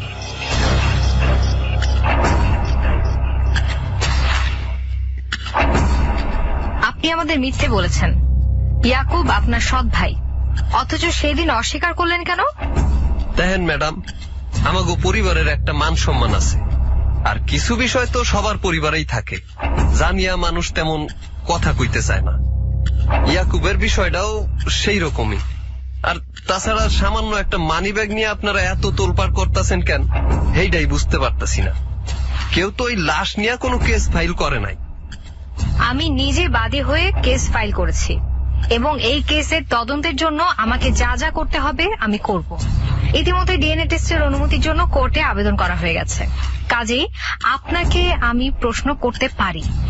কার না কার লাশ কে না কে খুন করছে, এইটা নিয়া আপনার মতো সুন্দরী মহিলা পুলিশ অফিসার কেন এতটা বাড়াবাড়ি করতেছে কোন দেহি? কি হইব ওই হাড়গোড় পরীক্ষা নিরীক্ষা কইরা? কেউ কি আপনারে কইছে এইসব করতে? এক মিনিট, আপনার তাতে অস্বস্তি হওয়ার কথা নয় তো? আর একটা কথা, আমি মহিলা বা আমি সুন্দরী এই দুইটা শব্দ কিন্তু আমাকে আমার এই পজিশন পাইয়ে দেয়নি। আমি পরিশ্রম করে পড়াশোনা করে আমার মেধা দিয়ে তারপর এই পদটা পেয়েছি, আর এই পদের দায়িত্ব পালন করাই আমার কাজ। আপনার কাজ আপনি করেন না। ইয়াকুবের লগে আমার কি সম্পর্ক? আমারে কেন টানতাছেন? কইছি তো, ও অনেকদিন হইল আমার বাড়ি থেকে পালাইছে। ইয়াকুবের বাড়ি থেকে পালানো ছাড়াও আরো সত্য আছে। যদি সত্যটা আমাকে বলতেন তাহলে বারবার আসতে হতো না। আর এত প্রশ্নের জন্মও হতো না। কোন সত্যিটা? ইয়াকুব আপনার সৎ ভাই। ইয়াকুব আমার ভাই না, ওর মা আমাগো বাড়িতে কাজ করত। আমার বাবা হেরে যথেষ্টই হেল্প করছে, কিন্তু ওই মহিলা আমার বাবার দুর্বলতার সুযোগ নিয়ে ইয়াকুবের দায় বাবার উপর চাপায়। তার মানে আপনারা ইয়াকুবের জন্ম মেনে নেননি, কিন্তু ইয়াকুব তো আপনার বাবারই সন্তান। এটা মিথ্যা ঘটনা। ওই মহিলা আসলে বাবারে ফাঁসাইছিল। আমরা কেউ ওরে বা ওর ছেলেরে আমাদের পরিবারের কেউ ভাবি না। এই বাড়িতে কাজ করে, ব্যাস, এই পর্যন্তই। আপনারা না ভাবলেও সত্যিটা তো মিথ্যা হবে না। এত কিছুর পরও ওদেরকে বাড়ির কাজের জন্য রাখলেন কেন? আপনার বাবা কি ওই ভদ্রমহিলাকে বিয়ে করেছিলেন? না না, কখনো না। আপনি আমাগো পরিবারের একান্ত ব্যক্তিগত বিষয়গুলো নিয়ে এত খোঁচাইতেছেন কেন কোন দেহি? কেসের স্বার্থে ডিএনএ টেস্টের রিপোর্টে যদি আসে লাশটা ইয়াকুবের, তাহলে আপনি কিন্তু এই কেসের বাইরে যেতে পারবেন না। অযথা বিষয়টাকে জটিল করবেন না। আগে রিপোর্ট হাতে পান, এরপর এইসব প্রশ্ন নিয়ে আইসেন। পুলিশের চাইতেও মাইয়াগো সন্দেহবাতিক বেশি। আপনি এবার আসতে পারেন। ইয়াকুবের লাশ হইলেও তাতে আমার কিছু যায় আসে না। আমি এতটা সহজে রেগে যাই না, তবে মেয়েদের আলাদা কোনো জাতি ভাববেন না। আমরা সবাই এই পৃথিবীরই মানুষ। যাকগে, আপনি উত্তেজিত হবেন না, কেসটা আমি হ্যান্ডেল করব। করেন করেন, আমার এইসবের মধ্যে জড়াইবেন না। আপনি নিজেই আগে থেকে জড়িয়ে আছেন, বরং থানার অনুমতি ছাড়া গ্রাম থেকে বাইরে যাবেন না, প্লিজ। মানে? ভীষণ বিরক্ত হয়ে যাচ্ছেন তালুকদার ইদ্রিস মিয়া। কার না কার হাড়গোড় পেয়েছেন ওই ভদ্রমহিলা, তা নিয়ে গান গেয়ে যাচ্ছেন। নেই কাজ তো খই ভাজ। এদিকে একটু দেরি হলেও অফিসার আফরোজা নূরের তাগিদে যে রিপোর্ট হাতে এলো, তাতে আইডেন্টিফাই করা গেছে যে লাশটা ইয়াকুবেরই। এখন প্রশ্ন হচ্ছে, তালুকদার বাড়ির কাজের ছেলেকে কে খুন করবে, আর কেনই বা করবে? আবার মুখে কেউ না বললেও গ্রামের সবাই জানে ছেলেটি মিয়া বাড়িরই ছোট ছেলে। কে যে সত্যি বলছে আর কি যে প্রকৃত ঘটনা, তাই বোঝা যাচ্ছে না। ইয়াকুবকে 9mm পিস্তল দিয়ে মারা হয়েছে। সন্দেহ করা সহজ, কিন্তু প্রমাণ তো চাই। আফরোজা ভেতরে ভেতরে সমস্ত খবর নিচ্ছে, আর তাই হাতে এলো আরো কিছু কাগজপত্রের কপি।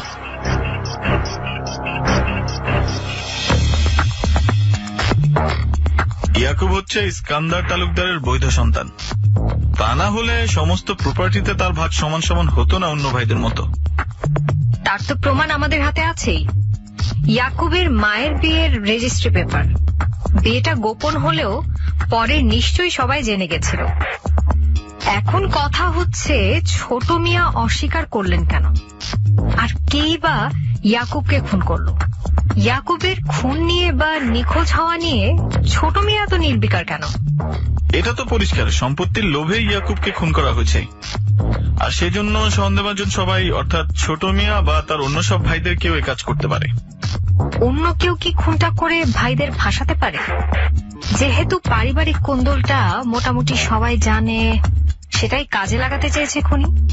সৎ ভাইকে সম্পত্তি লোভে খুন করেছে, এটা তো বিশ্বাস করানো সহজ। তার উপর সৎ ভাইকে কাজের লোকের পরিচয় দিচ্ছে মিয়া বাড়ি। ছোট মেয়ের স্ত্রী তো বলল ঝড় বৃষ্টির রাতে ইয়াকুব বাড়ি থেকে পালিয়েছে। সাইকেল নিয়ে বের হতে দেখেছিলেন ভদ্রমহিলা। বৃষ্টি ছিল বলেই ইয়াকুব তার মানিব্যাগ পলিথিন দিয়ে মুড়ে নেয়, অথচ মানিব্যাগে টাকা পয়সা তো তেমন ছিল না। বাড়ি থেকে পালালে অন্তত কিছু টাকা পয়সা তো পাওয়া যেত। তার উপর ইয়াকুবের সাইকেলটা নাকি পাওয়া যায় বাড়ির সামনে।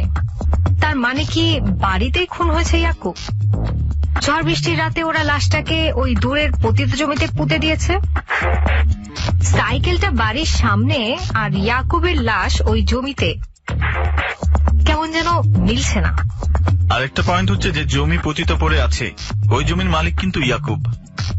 ইয়াকুবের মৃত্যুর পর হঠাৎ ছোট মেয়েই বা জমি বর্গা দেবে কেন?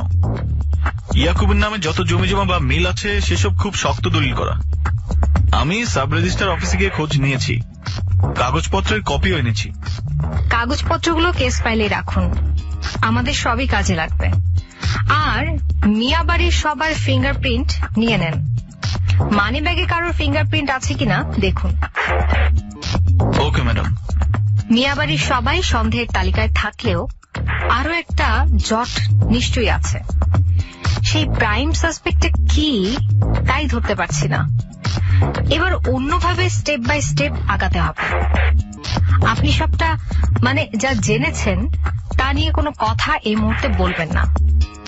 ভাইটাল তথ্যটা পেলে একটু অন্যভাবে ফাঁস করব। আর আজই ফিঙ্গারপ্রিন্ট আমার চাই। জি ম্যাডাম, আমি দ্রুত দেখছি।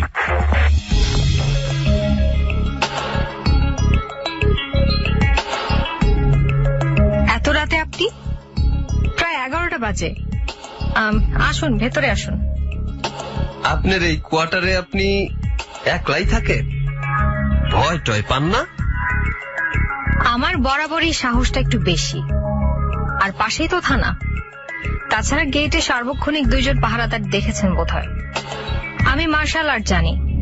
সে যাক, এত রাতে আপনি নিশ্চয়ই আমার খোঁজ খবর নিতে আসেননি। বলুন, কি বলতে চান? মানে ইয়াকুবের কেসটা কোনোভাবে আটকানো যায় না? আমি যদি আপনাকে... কেসটা এমনিতে বন্ধ হয়ে যাবে কিছুদিনের মধ্যে। কারণ আচ্ছা, খুনটা তার মানে আপনি করেছেন? না, খুন আমি করিনি। তয় খুনটা এমন ভাবে করা হইছে যাতে আমারে ফাঁসানো যায়। আমি আপনার হেল্প চাইতাছি। কিছু বিষয় ধামা চাপা দেওয়ার লাইগা আপনারে মিথ্যা কইছি বাধ্য হইয়াই। কিন্তু এখন তো আর সবকিছু ধামা চাপা থাকবো না। আপনি যেইভাবে ছুটাছুটি করতেছেন, বাধ্য হয়েই আপনার কাছে আসলাম। আপনি সবটা খুলে বলুন। প্রকৃত খুনিকে ধরতে হলে সমস্ত সত্যটা জানতে হবে আমাকে। আপনি যদি এই ঘটনায় জড়িত না থাকেন তবে ভয় কিসের? আসলে আমার চিন্তাটা অন্য জায়গায়। আপনি যে কথাটা বলতে এত রাতে একা আমার কোয়ার্টারে এলেন, সেটা বরং বলেই ফেলুন। দেখেন, ইয়াকুবের মা আর আমার বাবার গোপন বিয়েটা আমরা কেউই মাইনা নেই নাই। এরপরও ইয়াকুবরে বাবা মরণের আগে জমির সমস্ত ভাগ দিয়া গেছে। আমরা সেটা জানতে পেরেছি। সেই রাগে ছেলেটাকে মেরে ফেললেন? না না, ইয়াকুব আমাদের লগে বাড়িতেই থাকতো, টুকটাক কাজ কাম করতো আর কি। কিন্তু একটা বিষয় নিয়ে আমরা হের উপর ক্ষিপ্ত হই। তাই বলে মানুষ খুন? না না, তা না। বাড়িতে থাকতো বলতে ইয়াকুবের থাকার কোনো ঘর ছিল? আমি তো জানি ওকে বারান্দায়, এমনকি প্রায় গোয়াল ঘরে থাকতে দেয়া হতো। এইসব অন্য লোকের বানানো কথা, মিছা কথা। সত্যটা আগে শুনেন। আপনি জানেন নিশ্চয়ই আমার বোনের মাইয়া আমাগো লগে থাকে, মানে ওর বাবা মা বাচ্চা নাই। আমার বাবা মিনার মানে আমার ভাগ্নির নামেও জমি উইল করিয়া গেছে। তবে সেই জমির মালিক হইতে মিনার 18 বছর পূর্ণ হইতে হইব। বাবার ইচ্ছা ছিল আমার ছেলের লগে যেন মিনাকে বিয়া দেই, তাতে ঘরের মাইয়া ঘরেই থাকবো। হ্যাঁ, ঘরের সঙ্গে সঙ্গে ঘরের সম্পত্তি ঘরেই রইল, তাই না? হ্যাঁ, বলুন তারপর। মিনা হঠাৎ কইরা একটা খারাপ পোলার পাল্লায় পড়া যায়। আসলে বয়সের একটা ব্যাপার বোঝেনি তো, এই বয়সে চোখে সবকিছু রঙিন। মিনাকে সহজেই পোলাটা বশ কইরা ফেলে, আর বিষয়টা অনেক দূর করায়। পোলাটা মানে জামাল মিনাকে নিয়ে পালানোর বুদ্ধি করে, আর ওগো সমস্ত বুদ্ধিতে ইন্ধন যোগায় ইয়াকুব। তার মানে আপনি আপনার ছেলের বউ করতে চান মিনাকে, আপনার বাবার কথা রাখতে, আর ইয়াকুব চায় মিনার সঙ্গে জামালের বিয়ে হোক। তাই যদি হবে তবে তো ইয়াকুব খুন হওয়ার কথা নয় আপাত দৃষ্টিতে। আপনার ছেলে কি তবে? না না, যেই রাইতে ইয়াকুব মিনাকে নিয়ে বাড়ির বাইরে যাবে বইলা ঠিক করছে, সেই রাইতের সমস্ত সলা পরামর্শ আমি শুননা ফেলাই, এবং আমাগো পরিবারের মান সম্মান বাঁচানোর লাইগা আমি বিকল্প একটা উপায় বের করি। কিন্তু ওই জায়গায় এক পর্যায়ে মারামারিতে জামালের হাতে ইয়াকুব আহত হয়। আমি তখন কিছু লোকজন আর মিনাকে নিয়ে বাড়ি চলে আসি। তারপরের কোনো ঘটনা আমি জানি না। জামাল আর ইয়াকুব দুইজনেই নাকি পালাইছিল। আমি সেই খবর পাইছি, কিন্তু পরে আবার এইটাও শুনছি জামাল ওই ঘটনায় ইয়াকুবরেই সন্দেহ করছে। ওদের মধ্যে বিশাল ঝামেলাও হইছে। জামালির আগে ইয়াকুবরে খুন করলো নাকি কে জানে। তার মানে বলতে চাচ্ছেন ইয়াকুবকে খুন করেছে মিনার প্রেমিক জামাল, কিন্তু জামালকে তো ইয়াকুব ওদের প্রেমে অনেকবার সাহায্য করেছিল। একদিনের ভুল বোঝাবুঝির ঘটনায় এত বড় খুন? এই খুনের মোটিভ কি ঠিক বুঝতে পারছি না। জামালের তো ইয়াকুবকে খুন করে কোনো লাভ হবে না। জামালের হাতে আমি ইয়াকুবকে খুন হইতে দেখি নাই, তয় ধস্তাধস্তির এক পর্যায়ে জামালকে বাঁচাইতে গিয়া ইয়াকুব আহত হইছে। এই খুন দুর্ঘটনাবশতও হইতে পারে। জামালের কাছে অস্ত্র মানে পিস্তল নাকি থাকে। আপনারা জামালরে ধরেন, সব সত্য জানতে পারবেন। আমার ভাগ্নির লেগায় এতদিন জামালের নামটা বলতে পারি নাই। হ্যাঁ, নাম কইলেই আমার ভাগ্নি নাকি গলায় ফাঁস দিব, এই লেগায় কই নাই।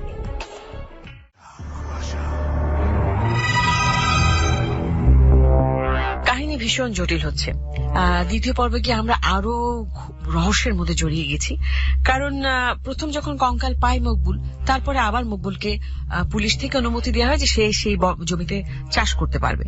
তো দ্বিতীয়বারের মতন চাষ করতে গিয়ে যেখান থেকে কঙ্কালটি পাওয়া গেছিল তার আশপাশ থেকে একটি মানি ব্যাগ পায়, পলিথিনে মোড়ানো। মানি ব্যাগটি পাওয়ার পর যথারীতি মকবুল আবারও থানায় গিয়ে পুলিশের কাছে সেই মানি ব্যাগটি জমা দেয়। কারণ পুলিশের কাছ থেকে তাকে বলা হয়েছিল, সে যখন তাকে পারমিশন দেওয়া হয়েছিল, যখন সে আবারও সেই জমিতে লাঙল চালাবে, যদি আবারও কোনো কিছু পায়, কোনো আলামত পায়, সে যেন পুলিশকে জানায়। তাই সে পুলিশকে জানিয়েছে। এবং সেখান থেকে অদ্ভুত একটা বিষয় হচ্ছে, মানি ব্যাগটি পলিথিনে মোড়ানো ছিল বলে ভিতরের কাগজ টাগজ বা অল্প বিস্তর যা কিছু টাকা পয়সা ছিল সবই অক্ষত অবস্থায় পাওয়া গেছে। সেখান থেকে একজন মহিলার ছবি পাওয়া যায়, একটি লন্ড্রি স্লিপ পাওয়া যায়, জলি লন্ড্রি ঘর। এবং সেই সূত্র ধরেই আফরোজা নূর পৌঁছে যায় ছোট মিয়া অর্থাৎ তালুকদার ইদ্রিস মিয়ার বাড়িতে। এবং সেখান থেকে জানা যায় যে এই মানি ব্যাগটি ইয়াকুব নামে একটি লোকের, একটি মানুষের বা একটি ব্যক্তির, যে কিনা সেই ইদ্রিস মিয়া অর্থাৎ ছোট মিয়াদের বাড়িতে থাকতেন, তাদের কাজের লোক, তাদের ফাই ফরমাইশ খাটতেন। কিন্তু গ্রামে অন্যরকম কথা বা অন্যরকম গুজব চালু আছে যে ইয়াকুব মিয়া ছোট মিয়ারই সৎ ভাই। তার বাবা আরেকটি বিয়ে করেছিলেন, সেই মহিলার গর্ভেই জন্ম হয়েছিল ইয়াকুবের, যা কিনা ছোট মিয়া একেবারেই স্বীকার করতে চান না। কিন্তু সেখানে যখন খোঁজ নিতে গিয়ে দেখা গেল, ছোট মিয়া বললেন যে 7-8 মাস ধরে ইয়াকুবকে খুঁজে পাওয়া যাচ্ছে না, নিখোঁজ। তো একটি বাড়ির লোক নিখোঁজ হয়ে গেছে, তাকে খুঁজে পাওয়া যাচ্ছে না, খুব অদ্ভুত বিষয়টি।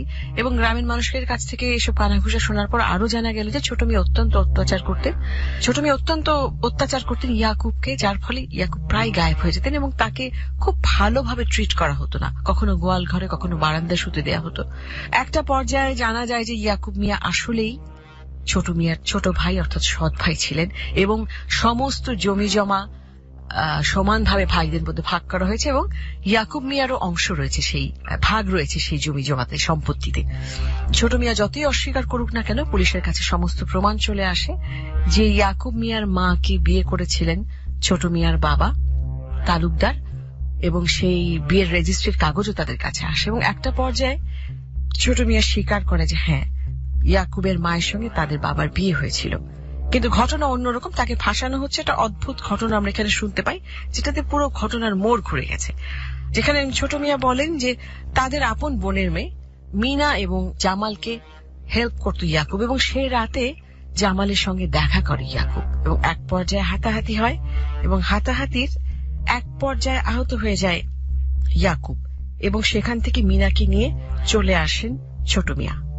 এবং খুন হয়েছিল কিরা হতে পারে, হয়তো জামালই খুন করেছে। এবং ছোট মিয়া আরেকটি তথ্য দেয় যে জামালের কাছে সবসময় পিস্তল থাকে, এবং আমরা শুরুতেই শুনেছি পিস্তলের গুলিতেই খুন হয়েছিল ইয়াকুব, কারণ তার পাঁজরের হাড়ের মধ্যে আটকে ছিল গুলি। তা শুনতে হলে আমরা শেষ পর্বে জানি আসলে কি খুনি, আর কঙ্কালটি কি আসলে ইয়াকুবের কিনা, নাকি জামালের, নাকি অন্য কারোর। শেষ পর্ব শুনবো এখন, সঙ্গেই থাকবেন। আপনি শুনছেন কুয়াশা এবিসি রেডিও 89.2 FM এ, সঙ্গে আছি আমি শারমিন। ABC Radio 89.2 FM কুয়াশা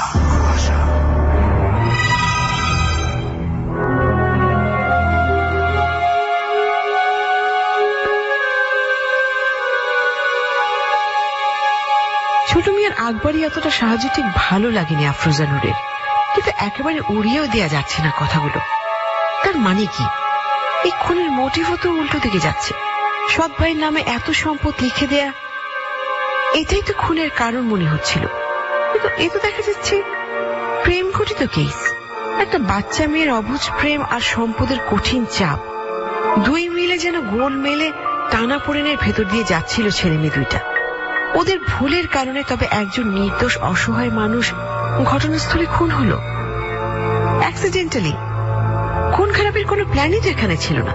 তার মানে তো আরো ভাবতে হচ্ছে, কারণ আসল খুনি এখনো পর্যন্ত পুলিশ চোখেই দেখেনি। না, শেষ পর্যন্ত এতটা পাল্টে যাবে খুনের চেহারাটা, এটা চিন্তাই করেনি আফরোজা।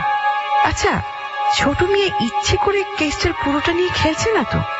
এমনও তো হতে পারে জামাল নয়, বরং ছোট মেয়ে খুনটা করেছে।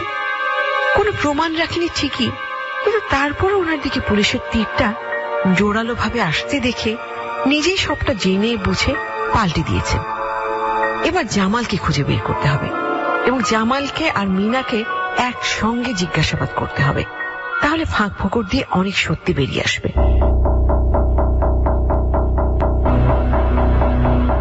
তার মানে জামাল গ্রাম ছাড়া অনেক দিন? কোনো আত্মীয় স্বজন কিছুই বলেনি? জামালের তেমন বিশেষ কেউ নেই। দুই ভাই ওরা। বড় ভাই বিদেশে গাড়ি চালায়, জামাল থাকে চাচার সঙ্গে। চাচা বলল জামাল নাকি ঢাকায় যাবে বলে গিয়েছিল, তারপর আর যোগাযোগ করেনি। ওদের ধারণা জামালও সৌদি আরব চলে গেছে। তার মানে জামালের সঙ্গে এই খুনের সুতো জড়িয়ে আছে। সুতোর মাথা ধরে টানতে হবে, তাহলেই খবর পাওয়া যাবে। কোনো ফোন নাম্বারও পাননি? ফোন নাম্বার দুইটা দিয়েছে, কিন্তু দুইটাই বন্ধ। প্রায় 5-6 মাস ধরে বন্ধ। জামাল সম্পর্কে যাবতীয় তথ্য বের করুন, আর মিনার সঙ্গে কথা বলতে হবে। সূত্র বলছে ফোন নাম্বার বন্ধ থাকলেও মিনার সঙ্গে জামালের অবশ্যই যোগাযোগ হবে। মিনার ফোনে গত কয়েক মাসে সৌদি আরব থেকে কোনো ফোন এসেছে কিনা সেটা জানতে পারলেই তো বোঝা যাবে জামাল সত্যিই কি দেশের বাইরে, নাকি জামালের চাচা মিথ্যে বলেছে। ইয়েস, আপনি মিনার ফোন কল লিস্টের একটা কপি বের করুন। আর হ্যাঁ, জলি লন্ড্রি ঘরের ছেলেটার ফোন কল লিস্টও আমার চাই। আশ্চর্য, মানিব্যাগে কারোর ফিঙ্গারপ্রিন্ট নেই, অযথা মিয়াবাড়ির সবার ফিঙ্গারপ্রিন্টই রিপোর্ট করলাম। আমার মনে হচ্ছে ছোট মেয়ের সঙ্গে এই খুনের সত্যি সত্যি কোনো সম্পর্ক নেই। খুনি তাহলে জামালি, এই জন্য ও পালিয়েছে। খুন করে লাশ পুঁতে একেবারে পগার পার। একেবারে সব লেজে গোবরে হয়ে যাচ্ছে। আমি এতদিনেও ম্যান ওয়াচিং এর কিছুই শিখিনি। খুনটা হয়েছে পিস্তলের গুলিতে। বিদেশি পয়সা একটা পিস্তল কিনতেই পারে ছেলেটা। ছোট মেয়ের কথা মতো জামালকে বাঁচাতে গিয়ে ইয়াকুব আহত হয়। তার মানে পিস্তল যদি থাকবেই, তবে জামাল অন্যের মার খাবে কেন শুধু শুধু? ইয়াকুব তো মিনাকে প্রথম থেকেই হেল্প করছিল ওদের প্রেমের ব্যাপারে। এক হতে পারে অ্যাক্সিডেন্টালি, কিন্তু প্রেমিকা নিয়ে পালানোর সময় পিস্তল দিয়ে কি করবে জামাল? যার কাছে পিস্তল আছে সে তো ভালোভাবে পিস্তল ইউজ করতে পারবে, অযথা বোকার মতো মার খাবে না। আর ধস্তাধস্তিতে ইয়াকুবই খুন হলো।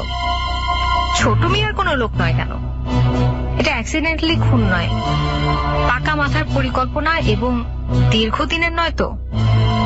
সন্দেহভাজন সবাই চোখের সামনে, অথচ ঠিক এই মুহূর্তে খুনের মোটিভ একদম পাল্টে গেল। তার মানে তো জামালকে না ধরা পর্যন্ত আবার কেস চুপচাপ বন্ধ করে থাকবে। আমি হাল ছাড়ছি না, কারণ আমি বিশ্বাস করি সত্যের অপ্রতিরোধ্য একটা কঠিন খোলস রয়েছে, যা কেউ ভেদ করতে পারবে না।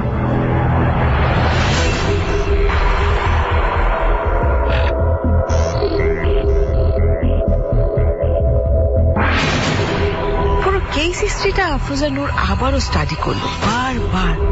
সারা রাতই প্রায় পায়চারি আর ভাবনার গহীন জলে ডুব। এবং খুব তুচ্ছ একটা জিনিস তাকে এত বড় একটা প্রশ্নের সামনে দাঁড় করিয়ে দিল যে আপাতমস্তক একটা সাসপেন্সের শিরশিরানি যেন তাকে ছুঁয়ে দিল। সকালে আরেকবার ছোট মিয়ার সঙ্গে দেখা করতে গেলেন আফরোজা নূর।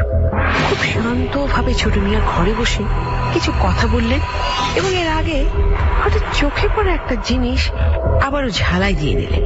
ব্যাস, তার উপর অফিসে ঢুকতেই মনির হোসেন তাকে আরো একটা ভালো খবর দিলেন। কি ব্যাপার মিস্টার হোসেন, আজ 5 মিনিট আগে চলে এসেছেন দেখছি। জি ম্যাডাম, আপনার জন্য ওয়েট করছিলাম। জামালের খোঁজ পেয়েছি। গ্রেট, পালানোর সুযোগ দেওয়া যাবে না, দ্রুত জামালকে অ্যারেস্ট করুন। তার মানে ও গা ঢাকা দিয়েছিল। আমি লন্ড্রি ঘরের ছেলেটার আর মিনার ফোন কল লিস্ট থেকে জামালকে ট্রেস করেছি। ও আসে কিশোরগঞ্জের একটা গ্রামে। আপনি লন্ড্রি ঘরের বিল্লালকে দিয়েই ওকে গ্রামে আনার চেষ্টা করুন, ও যেন বিষয়টা বুঝতে না পারে।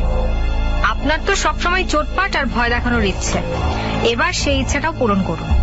বিল্লালকে দিয়ে পুলিশি কায়দায় কাজটা হাসিল করুন। জামালকে রিমান্ডে নিয়ে 2 দিন ভালো মন্দ খাওয়ালে ও নিজেই সবটা স্বীকার করবে। বাপ বাপ বলে ঘটনার ধারা বিবরণী দেবে। রিমান্ডে নয়, ওর সঙ্গে কথা বলে আমি সবাইকে নিয়ে একটা কনফারেন্সে বসবো। জানেন তো, এই কনফারেন্স পদ্ধতিটা কখনো কখনো মন্ত্রের মতো কাজ করে। ফেলুদার ফেভারিট স্টাইল এটা। তার মানে আপনিও ফেলুদা পড়েন? শুধু ফেলুদা নয়, আমি রাশিফল থেকে খাবনামা পর্যন্ত পড়ে থাকি। কেন জানেন? আপনি যত বেশি পড়বেন তত বেশি নিজেকে সমৃদ্ধ করতে পারবেন। জি জি, তা তো বটেই। আচ্ছা ম্যাডাম, আপনি কি প্ল্যান করছেন সবাইকে নিয়ে? ঠিক প্ল্যান নয়, বরং সবার পারস্পরিক বক্তব্যগুলোর ধাক্কাধাক্কিতে মিথ্যের খোলসটা ছিঁড়ে সত্যটা বেরিয়ে আসবে। কারণ যাদের স্টেটমেন্ট আমরা নিয়েছি তারা সকলেই যা যা বলেছে সবই আমাদের হাতে আছে। সঠিক খুনি এভাবে ধরতে পারবো? সেটা তখনই বোঝা যাবে। মনে রাখবেন, সত্য আমাদের ব্রেনে ফিক্স করা থাকে, আর মিথ্যা আমাদের ব্রেনকে বানাতে হয়। মিথ্যাটা বানাতে যেটুকু সময় লাগে ব্রেনের, সে সময়টার বডি ল্যাঙ্গুয়েজ আমাদেরকে অনেক কিছু বলে দেয়।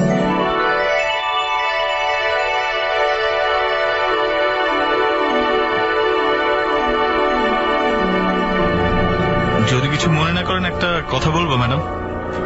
অবশ্যই বলুন না। আপনি যখন প্রথম এখানে এলেন তখন আমি মনে মনে একটু বিরক্তই হয়েছিলাম, বিশেষ করে মহিলা বসের আন্ডার আমাকে কাজ করতে হবে বলে।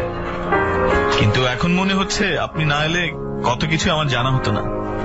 আসলে পদবি, ক্ষমতা বা ছেলেমেয়ের বৈষম্য নয়, বরং আপনি যদি আপনার কাজটা সম্পর্কে দায়িত্বশীল হন তবে আমরা সবাই সবার বন্ধু হতে পারি। জি ম্যাডাম, আমি তাহলে ওই লন্ড্রি ঘর থেকে ঘুরে আসি। খুব সাবধানে করবেন কাজটা, কেউ যেন বুঝতে না পারে, বিশেষ করে ছোট মিয়ার বা তার পরিবারের কেউ। আমি সঠিক সময়ের জন্য অপেক্ষা করছি। ওকে ম্যাডাম, আপনি নিশ্চিন্ত থাকুন। Thank you.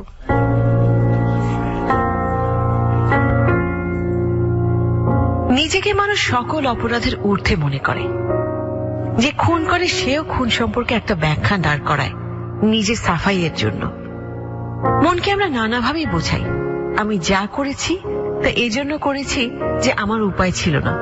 অথচ যত বড় অপরাধী হোক না কেন, অপরাধী জানেই না খুব তুচ্ছ বা অপ্রয়োজনীয় একটা ভুল অপরাধীকে কোথায় নিয়ে যেতে পারে।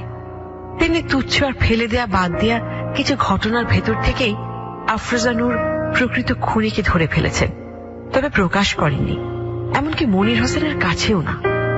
খুব পুরনো একটা সাইকোলজিক্যাল ট্রিক আছে যা দিয়ে অতিমাত্রার পাকা তুখোর অপরাধীও হঠাৎ অজান্তেই ফেঁসে যায়। সবাইকে একসঙ্গে নিয়ে অপরাধের একটা বৃত্তান্ত বলতে বলতে ইচ্ছে করেই গোয়েন্দারা 2-1 ভুলভাল কথা বলেন।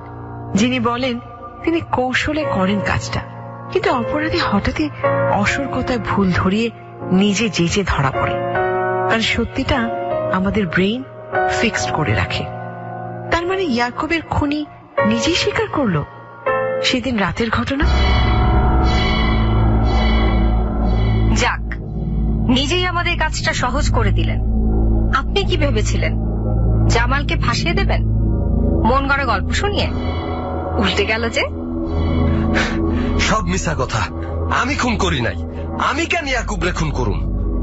আপনি কেসটা প্রায় ঘুরিয়ে দিয়েছিলেন, কিন্তু ঠিক 2টা পয়েন্টে ফেসে গেছেন। ওই রাতে আমার কোয়ার্টারে গিয়ে যখন গল্পটা শোনালেন তখনই আমার একটা বিষয় মাথায় এলো। আপনি কি করে জানলেন ইয়াকুব ধস্তাধস্তিতে খুন হয়েছে? আমি এই কেস নিয়ে উচ্চ আদালতে যাব, আপনার মতো একজন মহিলাকে দেখে নেব। আহা, উত্তেজিত হবেন না। উত্তেজনা আপনার শরীরের জন্য ঠিক এই মুহূর্তে ভালো নয়। দেখলেন তো, সৎ ভাইকে মেরে জমিতে পুঁতে দিয়ে মাংস পচিয়ে সেই হাড়গড়ি নিজের বোকামিতে টেনে তুললেন। আমি আপনাকে গুলি করুন। এই কথাটাই শুনতে চাচ্ছিলাম। তার মানে আপনার কাছে পিস্তল আছে, আপনি ইয়াকুবকে পিস্তল দিয়ে গুলি করেছেন। আমি কেন গুলি করব? গুলি করছে জামাল। আপনি কিভাবে দেখলেন? আপনি তো ওখানে ছিলেন না। জামালের পিস্তল আছে আপনি জানেন? আপনি যা জানেন না তা নিয়ে কথা কইলেই হইব। আপনি মনে হয় বুঝতে পারেননি যে ডিএনএ টেস্টে হাড়ের ভেতর গুলির বারুদ থাকলে তাও বেরিয়ে আসে। ভেবেছিলেন আমাকে গল্প বানিয়ে বলে জামালকে এই কেসে ফাঁসিয়ে দেবেন, যাতে ইয়াকুব আর জামাল দুজনেই আপনার পথ থেকে পরিষ্কার হয়ে যায়। তাহলে ইয়াকুবের সম্পত্তির সঙ্গে সঙ্গে মিনাকে নিজের ছেলের সঙ্গে বিয়ে দিয়ে মিনার সম্পত্তিও নিজের কাছে রাখবেন, তাই তো? আপনি আমার কিচ্ছু করতে পারবেন না। তাই? ভীষণ আত্মবিশ্বাসী তো আপনি। তা আপনার ঘরে জলি লন্ড্রি ঘরের মেমো বই কেন রেখেছেন বলেন তো? অতিমাত্রার আত্মবিশ্বাসে? মানে কি কইতেছেন আবুল তাবুল? বুঝতে পারতাছি না।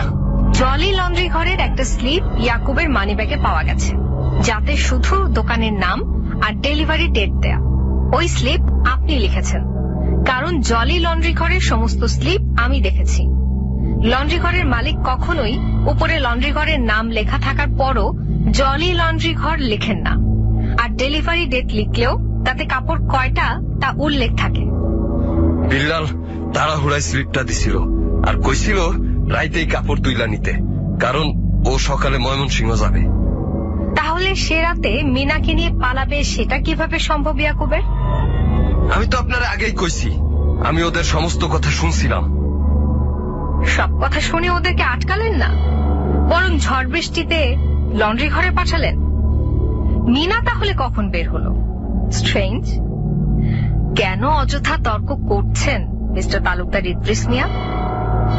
এর আগের স্টেটমেন্টে কি বলেছিলেন মনে আছে? আমার কোয়ার্টারে গল্পটা কিভাবে সাজিয়ে বলেছিলেন ভুলে গেছেন? ধরা পড়ে গেছেন, স্বীকার করুন সবটা। আমি খুন করছি, মাইন্না নিলাম, কিন্তু কি করবেন আপনি? কি করবেন? আমি কিছুই করব না, করবে কোর্ট।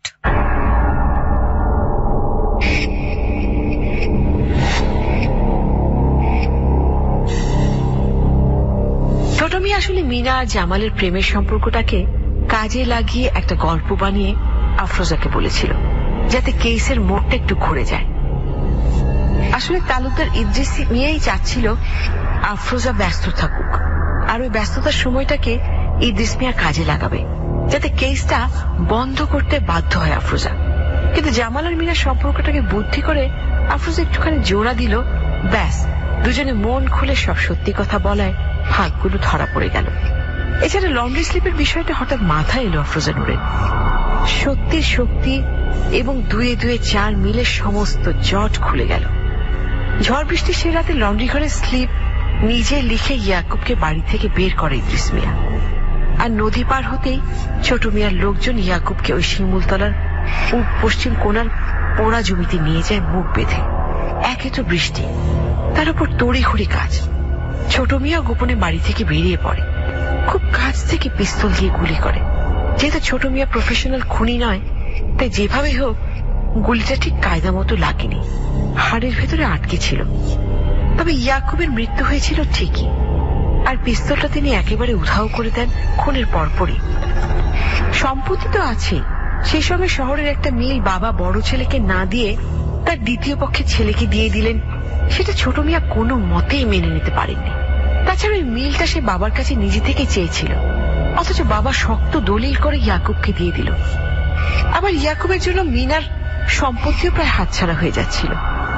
সব মিলিয়ে খুন করা ছাড়া আর কিছু মাথায় আসেনি ছোট মিয়ার।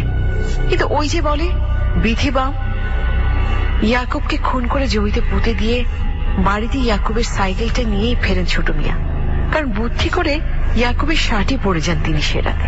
ভেবেছিলেন ঝড় বৃষ্টিতে কেউ বুঝতে পারবে না। কিন্তু মিনা দেখেছিল প্রথমে ছোট মামা ভেবে এগিয়ে যেতেই মিনা দেখে সাইকেল থেকে নেমে বড় মামার ঘরে যাচ্ছে লোকটা। মিনাও এগিয়ে যায় আর চোখে পড়ে বড় মামা পিস্তলটা লুকিয়ে রাখছেন। মিনা ভয়ে কাউকে কিছু বলেনি কোনোদিন, কারণ বড় মামাকে সে জমের মতো ভয় করে। কিন্তু আফরোজা যখন জানতে চায় তখন সত্যিটাই বলে দেয় সে। এদিকে ছোট মিয়া জলি লন্ড্রি ঘরের ক্যাশ মেমোটা আর ফেলেননি। সে ভুলেই গিয়েছিল ড্রয়ারের এক কোণে পড়ে থাকা জলি লন্ড্রি ঘরের ক্যাশ মেমোর কথা। আফরোজান ওর কোন ফাঁকে ড্রয়ার দেখেছে তা কেউ টেরই পায়নি। লন্ড্রি ঘরের ক্যাশ মেমোর সঙ্গেই ইয়াকুবের মানিব্যাগে পাওয়া ক্যাশ মেমোর কোনো মিলই ছিল না, বরং মিল ছিল ছোট মিয়ার ড্রয়ারে রাখা ক্যাশ মেমোর সঙ্গে। কারণ ওই ক্যাশ মেমো ছোট মিয়া ছাপিয়ে এনেছিলেন নিজে। মিথ্যে ক্যাশ মেমো দেখিয়ে সে রাতে ইয়াকুবকে ঘর থেকে বের করে ফেলাই ছোট মিয়ার প্ল্যান ছিল। কেউ কোনো দিন জানতে পারত না এই খুনের ঘটনা, যদি না মকবুল ভুল করে পশ্চিমের জমি বাদ দিয়ে পূব পশ্চিমের কোনা জমিতে চাষ দিত আর থানায় না জানাতো। হয়তো সত্যির শক্ত খোলস মিথ্যার প্রলোভ দিয়ে বন্ধ করা যায় না, তাই কোনো না কোনো বাহানায় সত্য উন্মোচিত হবেই।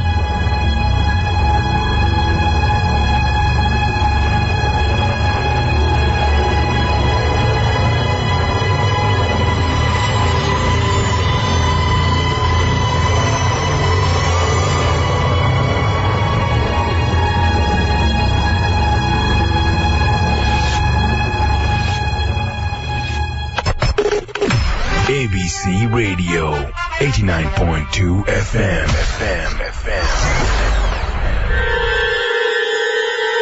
কুয়াশা।